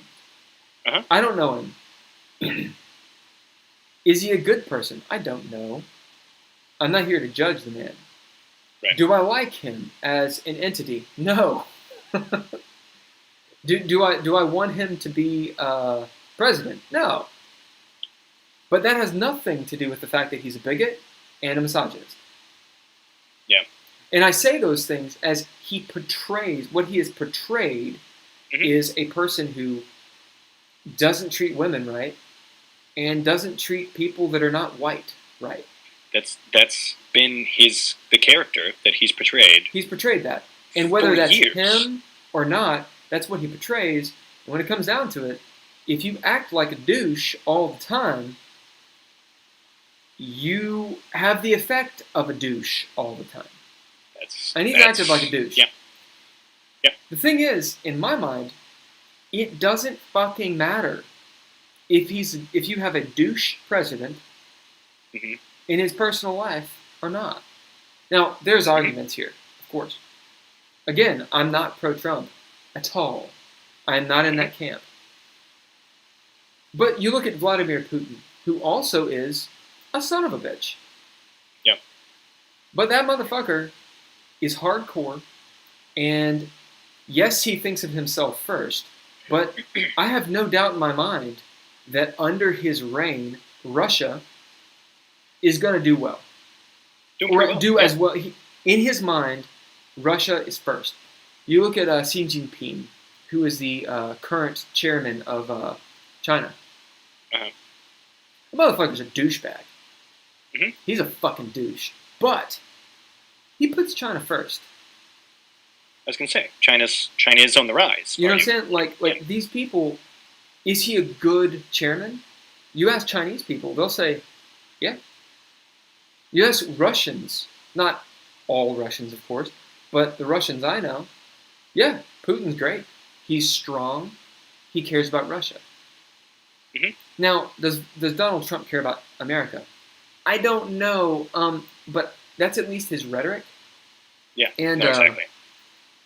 I would say that at the least, he acts very stereotypically American. In my mind, yeah. A lot of countries, if they're going to be nationalistic, and I think nationalism is fucking awful. I think countries, the mentality of countries, one, it's about 100 some odd 50 years old. It is not new. Yeah. Passports weren't around 200 years ago, guys. Exactly. Anyway, my point is, I think this shit's terrible. But if countries are going to conduct themselves these ways, then yeah, I think we need a dickhead in office who puts our shit first. Because here's the thing that I've learned while traveling. If you're not first, you're nobody.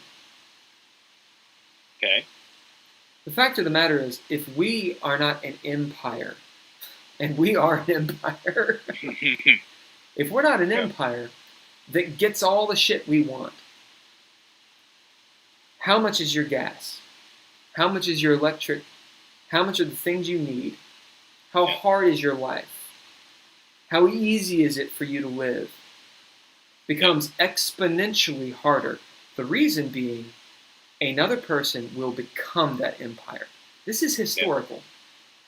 Yeah. There's idealism, which is we could all get along, to quote Rodney King, which I think was a great thing. But that is not how we, as a society of a world, work. Yeah. Exactly. We try to dominate each other. Mm-hmm. Somebody has to be in charge. Someone doesn't have to be in charge. They don't have to. We could rise above this bullshit, but you got to rise above it. Could we? I mean, that's the question. That's the question. Is could we, as a society, rise above that? Because ultimately, our entire history kind of says no. Well, I mean, there are small communities that potentially have succeeded without a person in a leadership position. I'm sure they've existed, but ultimately speaking, what always happens is that some other entity comes in and says, whoa. You don't have a leader? Who's your leader? No leader? Okay, cool. I got a leader. He's now your leader. I'm fine with a leader. I don't see any problem with a leader in organization and hierarchy. Let me pose this question to you. Mm-hmm. When's the last day? Now, obviously not today. When is the last completed day and night, that you would say was both memorable and what you would calculate as good for yourself? Oh, wow. That's a tough one. I mean, you could say yesterday. If yesterday was good, it was good. I'm not saying what's the best. I'm saying what was a good day. Yeah. Well, and that's the thing is they're all fine, but I don't know. I tend to operate in shades of gray. Agreed. And that's my point. Just because I don't want this day to be the best day of my life, because I've got lots of days ahead of today. Hopefully. And so, optimism. So the notion that any given but in theory, the optimistic way to say that is that every day is the best day of my life, because today was better than yesterday, and tomorrow will be better than today. And so, in theory, the ideal scenario is that every single day is the best day of your life. By that logic, and I'm just going to be a dick here, by that logic, then the last day of your life is the best day. Yeah. A little backwards, eh? Well, no, because in that sense, today, in theory, should be better than yesterday. Sure. Not that yesterday was bad, because yesterday was better than the day before that. I get what you're saying. And so in theory, every day should be the best day of your life until tomorrow. It is. There's a benefit, but that doesn't work. There's a benefit how life works. In feeling that way, and it's not wrong. It's very valid. I guess what my point is, I can have a great day, great fucking day. Yesterday was a great day for me. Mm-hmm. Nothing amazing happened. Yeah. Some shitty things happened. Yeah. But it was a good day. I would not count it as a shit day. Yeah. This year. Yes. A lot of bad shit has gone down. No. Say no more. Say no more. This year. That's all you have to say. But some good shit has gone down. Uh-huh. Some really good shit. And if good things come out of bad things, that's kind of been my MO of my entire life, has been that, yeah, some bad stuff's gone down, but I try to always look at it in the best possible light and make good of those things. I have two beautiful children that weren't in my plan, you know? Yeah. And I wouldn't give that up. The master plan. Yeah. And so, you know, they change things, but they're awesome. Like, I would not want the original plan because that wasn't necessarily in there. And it's interesting, too, the idea of the real, and this is actually my little thought trap that I was setting as pertaining to the presidency. But the idea of, it seems like our society, and I mean our society, Western American society, I'm not going to even comment on others, value things that don't change. We're looking for consistency in a way that permanency. Yeah. The fact is, in my life, in my short life, I cannot think of many things that are physical, that are permanent in any way. And honestly, I can't think of even concepts that are truly permanent. Nothing that survives is permanent. Yeah. Everything changes. Everything. Mm-hmm. Now, of course, you can go to the nth degree and be like, well, technically the chaos is permanent. Fuck you. What I'm trying to say is, within the system, right? Yeah. Within the system, it's good, I dare say, this declarative statement, it is good to change your fucking mind. Yeah. Because if you're young, if you're starting out, or even if you're old, the first idea oftentimes ain't the best. Yeah. And in hindsight, you look back and you're like, this is way better than what I wanted. Yep. So, I mean, it things change. So going to the presidency and such, should Trump be president? Yes. He got the votes. Right. He got the votes. That's it. Was it fair? Well, that's a different question. Right. Different question altogether. Yeah. Was it the best thing? Yeah. That's different. I am, and if you ask the same question in November, there might be a different discussion as well. And that will be the discussion.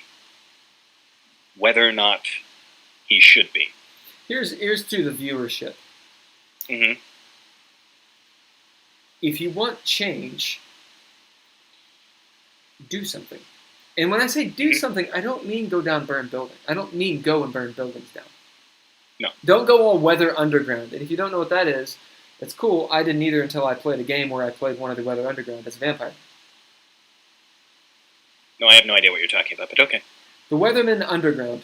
Weatherman Underground. Pretty cool.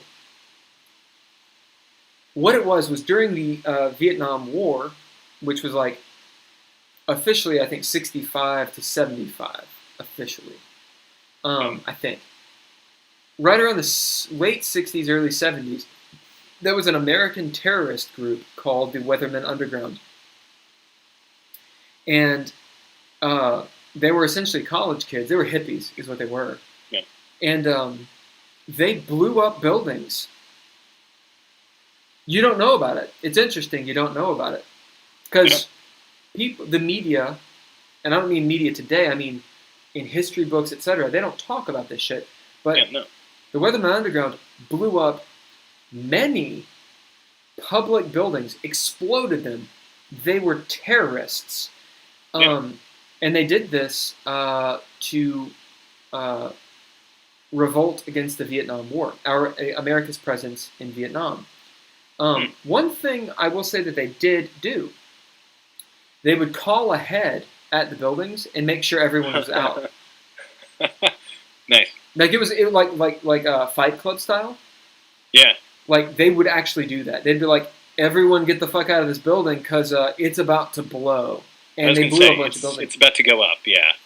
They kind of. You all should leave. They were making bombs and they blew themselves up, in one case, and then once Vietnam ended, they were on the run because they were wanted people.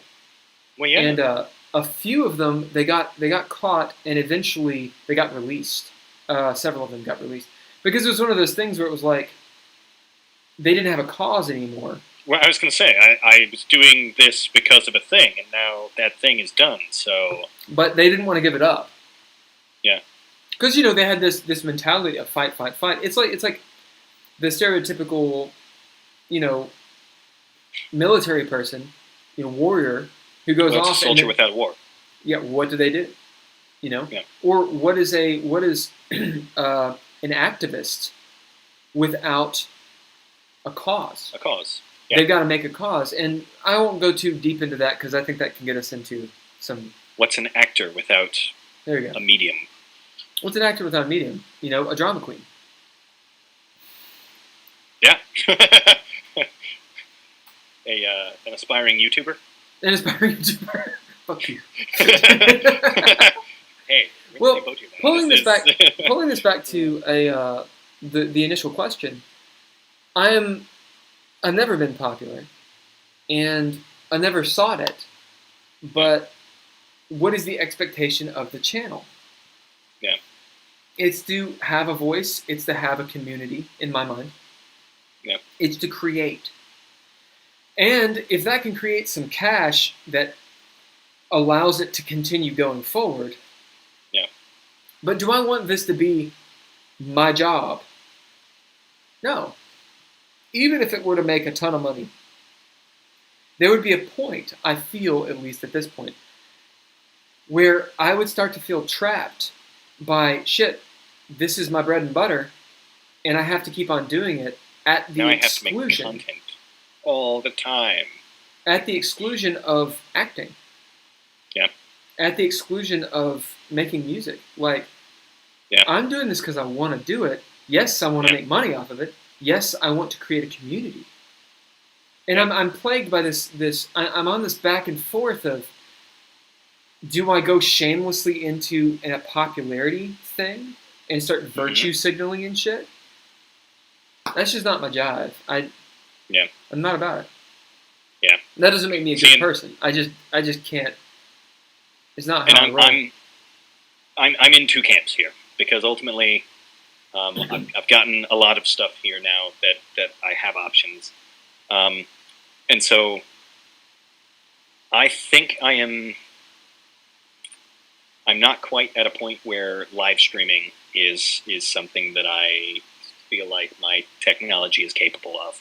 Sure. I probably could do it, but I'm not positive that my setup would garner the quality that I want. Right. In that, and that's something that we've been discussing. Mm-hmm. Whereas I have more than enough stuff to, like, I'm thinking of a lot of YouTubers that put out content 2, 3, 4 times a week, but it's a 10, 12-minute video of them sitting down and playing a video game or something like that. Yeah, like Twitch stuff. More or less. And so I'm more in that boat right now, where I can sit down on my couch, set up a camera looking at me, and then record what's coming out of my Xbox, so that I have my reaction to whatever I'm doing and the feed of the game that I'm playing, and then I can take all of that video, all of that footage, and edit a video. May I suggest something? Mm-hmm. Don't do that. Okay. I would live stream it. And ultimately speaking, that would be where it would need to go at a certain point, because I'm thinking of 2 people in particular. There's 2 people that my son watches fairly often, and by extension, I've started watching them. Okay. There's a guy named Zexy Zek. I think he's like 19 or 20, and just he's a YouTuber. He live streams. I think some of them I've seen he said he was doing Fridays and Saturdays at 9 p.m. He'd just hop on and live stream himself playing. And so he's got the chat room that he's taking suggestions, whatever. But he's playing a video game and doing the thing. Mm-hmm. But 3 or so times a week. The other one is Sam Tabor, and they both play similar games. They're sometimes the same game. They're playing Skate 3, Descenders. They're certain games that they're playing that kind of have a YouTube following. But basically, they sit down, they have kind of a goal, and then they kind of go, but there's editing to it. Whereas the live streams are they're live streams that have been recorded because they're long, and it's just them sitting and talking to a community that doesn't exist anymore. It's a recorded. It's like this. It's a recorded discussion between that's no longer going on. And so, while I would like to be able to do that, I think it is more. I'm especially at this point more comfortable with sitting down and doing a quote-unquote live thing that is easily editable. Because as long as I correlate, as long as I can get that reaction footage and sync it up to the gameplay, that should be pretty easy to edit. So, again, you I was trying to look up these guys. I couldn't find them. Okay. But it's just because I probably was doing the wrong search. Potentially. So, the reason that I say I think it's you do what you want. That's it. Mm-hmm. You do what you want. I'm gonna. But my deal is this. Mm-hmm. Editing is an incredibly time-intensive thing, and I know you know that. Mm-hmm. And it can be a very enjoyable thing. But literally this week, I had started doing live streams, or I have started doing live streams instead of pre-recorded weekly content. And the reason is because when you get it to a certain level of editing, you're talking about 1 hour to 2 hours per minute. Yeah. So think about it for a second. You're going to record easily 30 minutes to an hour, and you're going to cut that down, which means you have to go through your shit several times, which doesn't have to take that long. But then you got to have the intro, you got to have the exit, you got to have the credits, because if you have anything that is not yours, you got to have the credits. These ideas, right? Like gaming music. I'm not 100%, but I know with music, it's a really big deal. Oh yeah. No, I hear them talk about all the time that they're just like, well, I can't play the actual audio, from the game. Yeah, there's like there's a whole my buddy Ben. Have you met Ben? Yeah. Yeah, he's the one who does the Monday discussions, game talk with me. Right. He was telling me about Twitch and all these things. I actually find out most of this stuff from him. Huge defunding thing where Twitch was like, hey, you either cut out all your audio or we're just going to cancel your fucking channel. Yeah. Like, you're going to get banned. So, what my point is this. If you have the drive to do it, fucking go for it. Because you might come up with something that's awesome. Yeah. But in my mind, if you're just going to stream gaming, I say do it live because you have the internet for it, I think. Right. Gaming you might need more, but 100 up, 100 down, I think you're all right. Here's the problem I have, though, is that all of that would have to go through this computer.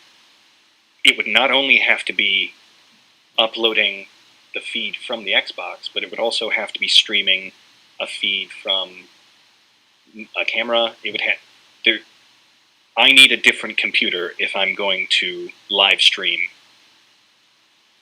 video games. That may be so. However, I will say there's a good Otherwise, chance... it would be unwatchable. It would just be unwatchable. There's a chance that your computer could do it.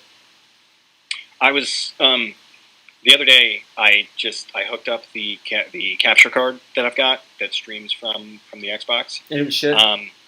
Well, even just having one or two things running behind the thing I was recording on bogged the computer down to where I was losing frames and sound and everything. Just so much. So it was 5 frames a second. Yeah, I can't stream that way. Well, I mean, that's exactly what we ran into with our present stream. And that's the thing. And audio. If your audio is good, you're all right. If your video is choppy, you're okay. If your video and audio are not synced, right. Yeah. And so that's why I'm saying, either way, I need to start with content, with edited content. Fair enough. I understand how that is. Because before I moved my here, system can't. Before I moved here, I didn't do any live streams, and it's because I realized it was unwatchable. So yeah, sure. I would say though, going into it, do as little editing as you can. Oh yeah, that's the plan. That's why I'm saying is I want to have an idea of the video I want to make, the game I want to play, and then all that, and then it's just a matter of doing it and filming the reaction, and then syncing the two, as few cuts as possible, little tweak edits here and there, and that's it. Well, if you need some music for your channel, I shall do it for you. That's perfect. That's perfect. Shit. Because I will need, stuff like that. So yeah. Speaking of, if anyone needs music for the channel, okay. You're gonna do it. All right. Let's do some closing thoughts because we've actually gone about 20 minutes over what I was thinking we would do. Sounds good. I think we started a little late though. That was the only reason I wasn't even. We did. Kind of looking at it. Let's say we have about 4 minutes. Okay. Closing thoughts on popularity, where it should be. I feel like where we've kind of gotten to is the idea that that's just the nature of the beast right now.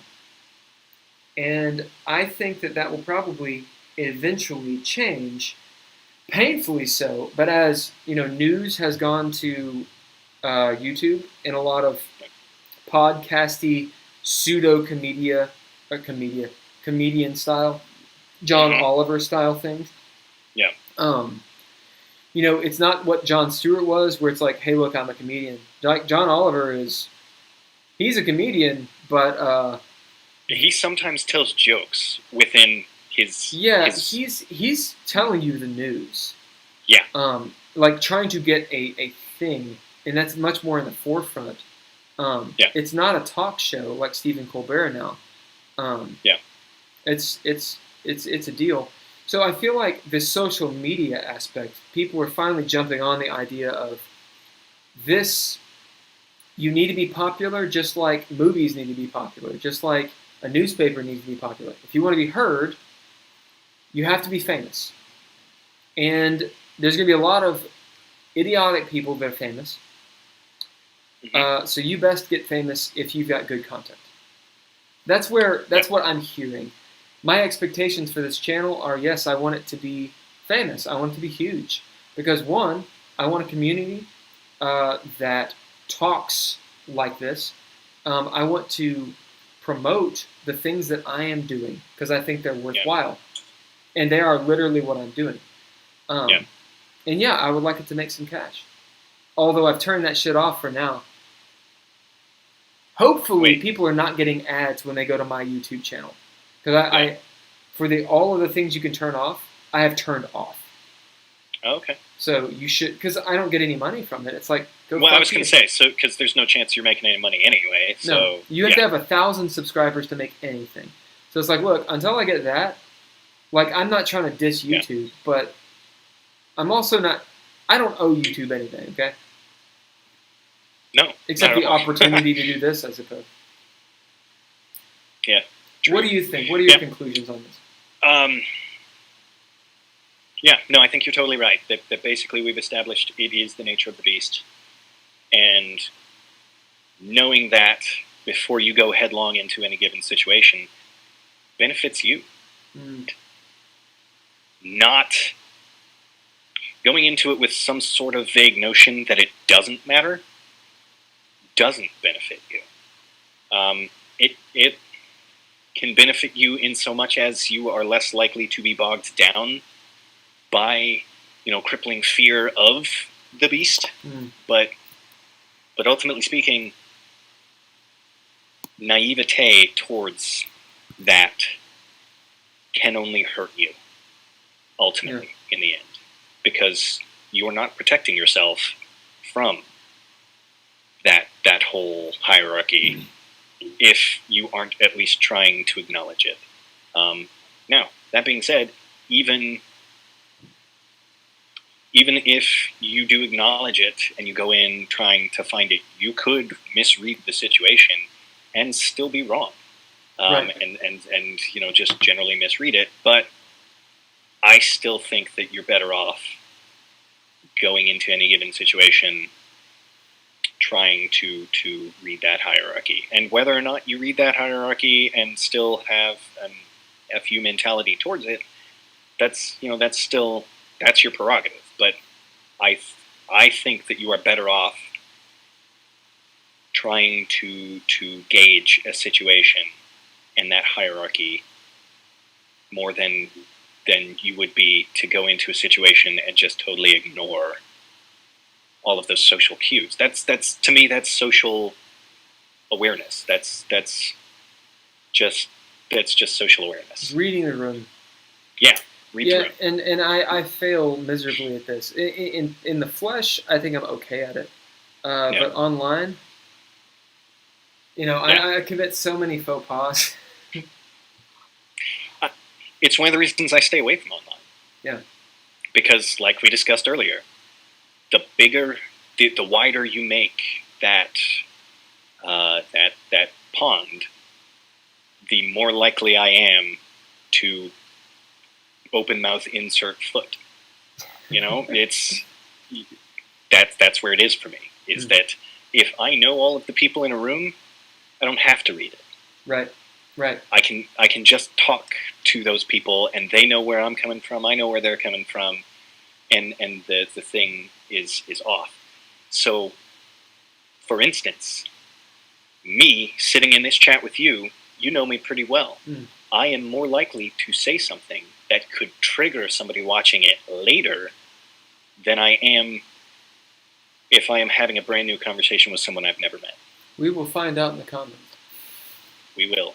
I hope, just as the disclaimer, and I again, I don't want to put words in your mouth, but I don't wish to offend anyone.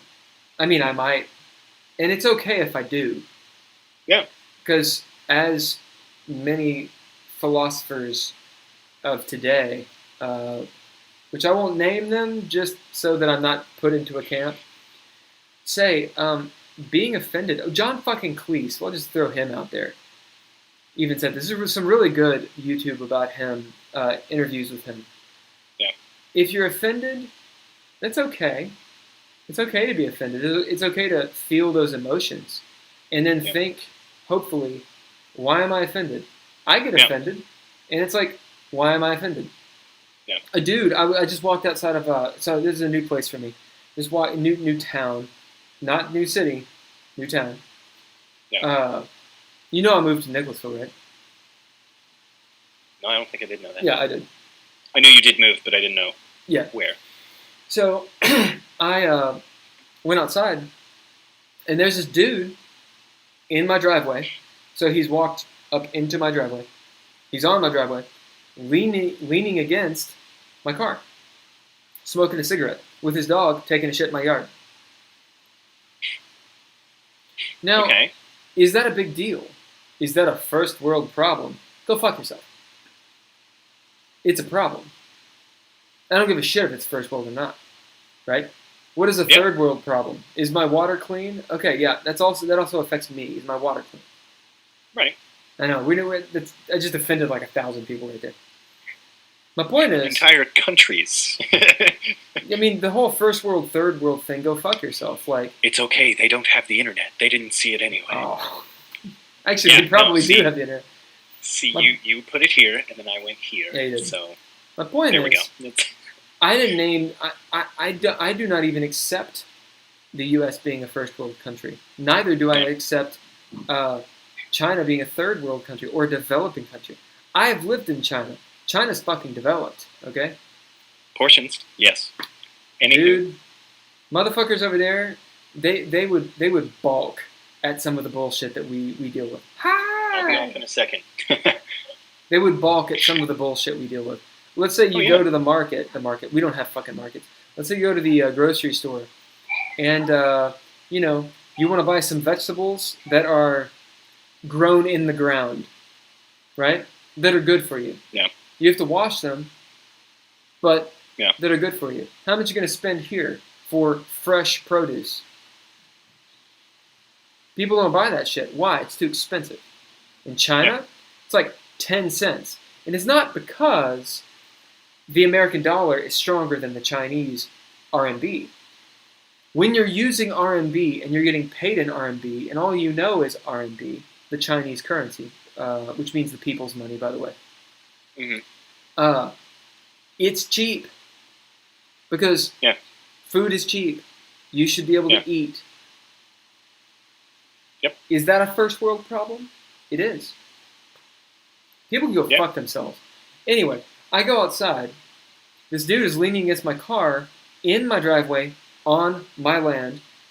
So I'm from Kentucky, y'all. That's enough to get shot. Straight up. Is that good, bad, whatever? That motherfucker knows that. And he's just sitting there smoking a cigarette. Maybe people who are like up on their fucking high horse can get behind that. Oh, he smoked a cigarette around you? Go fuck yourself. There's a goddamn dog there shitting in my yard. I gotta clean up that goddamn shit. Which I didn't clean it up. He didn't pick it up? My girlfriend did. Oh, so he didn't even pick it up? No. Yeah, no, you got a bad neighbor, man. That's not. He's not a neighbor. He's a dude. He's just a dude who's walking down the street. He's like, you know what? I'm going to post up here on this dude's car. He brought his dog to your neighborhood just to, smoke a cigarette and walk his dog. So, you got a nice neighborhood? So, why was this guy there? Now, is that a big deal? How do you deal with that? I am not going to brandish a weapon on this guy. No, there's no reason for that. Anywho, I think we're less summing up and digressing again. We are. All right. But that being said, no, popularity exists. People suck, and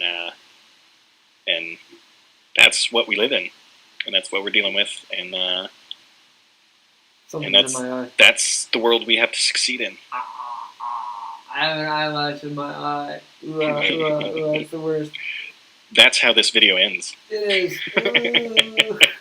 Ooh. Nice. Hey Chris, do you wanna do another one of these? Yeah, I don't see why not. I mean, I'm enjoying this. Yeah. When do you think you'd want to do the next one? I was gonna say I don't have the kids here next week, and so I'm pretty much free anytime next week. I take them back to their moms on Monday morning. So when's good for you next week sometime? So I figure we need a couple days to kind of sit on it, but other than that, yeah, sometime next week. Yeah, I've taken out the devil contact, so I'm half blind. Nice. Yeah, I finally put my contacts in for the first time in like 3 weeks yesterday. Really? It was fun. Yeah. I have a two-hand method for my contacts. I'll lift with the one, and so it's not really conducive. Yeah. Right now. So it was tricky, but I made it work. You have to like get down. Yeah, and ended up using the thumb to kind of push up just enough and get in there. Yeah. Those who have contacts know exactly what we're talking about. Yeah. But anywho, okay, so I post this stuff as you probably know. My current schedule is to do Sunday, Monday, Wednesday, Thursday, and then I actually do a live stream specifically for my Patreon people called Real Talk, where like I mean I'm speaking real right now, but to them I talk a little bit more candidly. But anyway, so Sunday, Monday, Wednesday, Thursday, and I would like to do it all at the same time around 7 o'clock to have a consistency. But the thing is that may not be conducive to a lot of people. Monday, I do game talk. So really, Sunday, Wednesday, or Thursday, either one is fine. If you want to do it in the afternoon again. Well, I was going to say Wednesday or Thursday. I'll be available. So, so we could go later. We could go earlier. Sure. All right. Well, let's coordinate and let's plan on. Let me look at my schedule really quick for next Wednesday. Next Wednesday. Yeah. So let's do it next Wednesday. Okay. In fact, if you want, we can do. I'm going to post that on my little calendar. Oh, hey! I'll be able to tell you how my follow-up went. Yeah. Because at 8:30, I've got my follow-up surgery, or my follow-up appointment. Not my surgery. I don't know what more surgery. Yeah. Oh, that'd be awesome. So yeah, let's do it Wednesday again at 1, unless you think, hi, lady. Wait a minute. I'll be over in a second. I love you. Yeah, let's try Wednesday at 1 again, and if something changes, we'll post. Also, Chris, you need to use either Twitter or Instagram or Facebook so that I can tag you in something. I have all of those, I think. Well, which one are you going to use, and I'll tag you? I mean, I guess I'm more likely to be on Facebook, but I have all of them. Okay. I just need a bigger presence online, especially as any of this progresses. I will tag you on Facebook then. Is it just Chris Williams or what? Okay. Yeah, I think it's Chris Williams. We're friends on Facebook. Are we? Yeah. Okay. Yeah, I'll tag you on that. Yeah. All right, man. Thank you. We're also friends in real life. We're actually friends. Anywho. All right, so, clock, I'll be here. Cool. All right, dude. See you later, man. Good talking. Yep. Have a good one. Alrighty. So, that is this episode of Something Bunkum or SB discussions. Oh yeah, I need to close that, don't I? Ooh, oh, it's gone. Never mind. I don't have to close that. It's just a thing.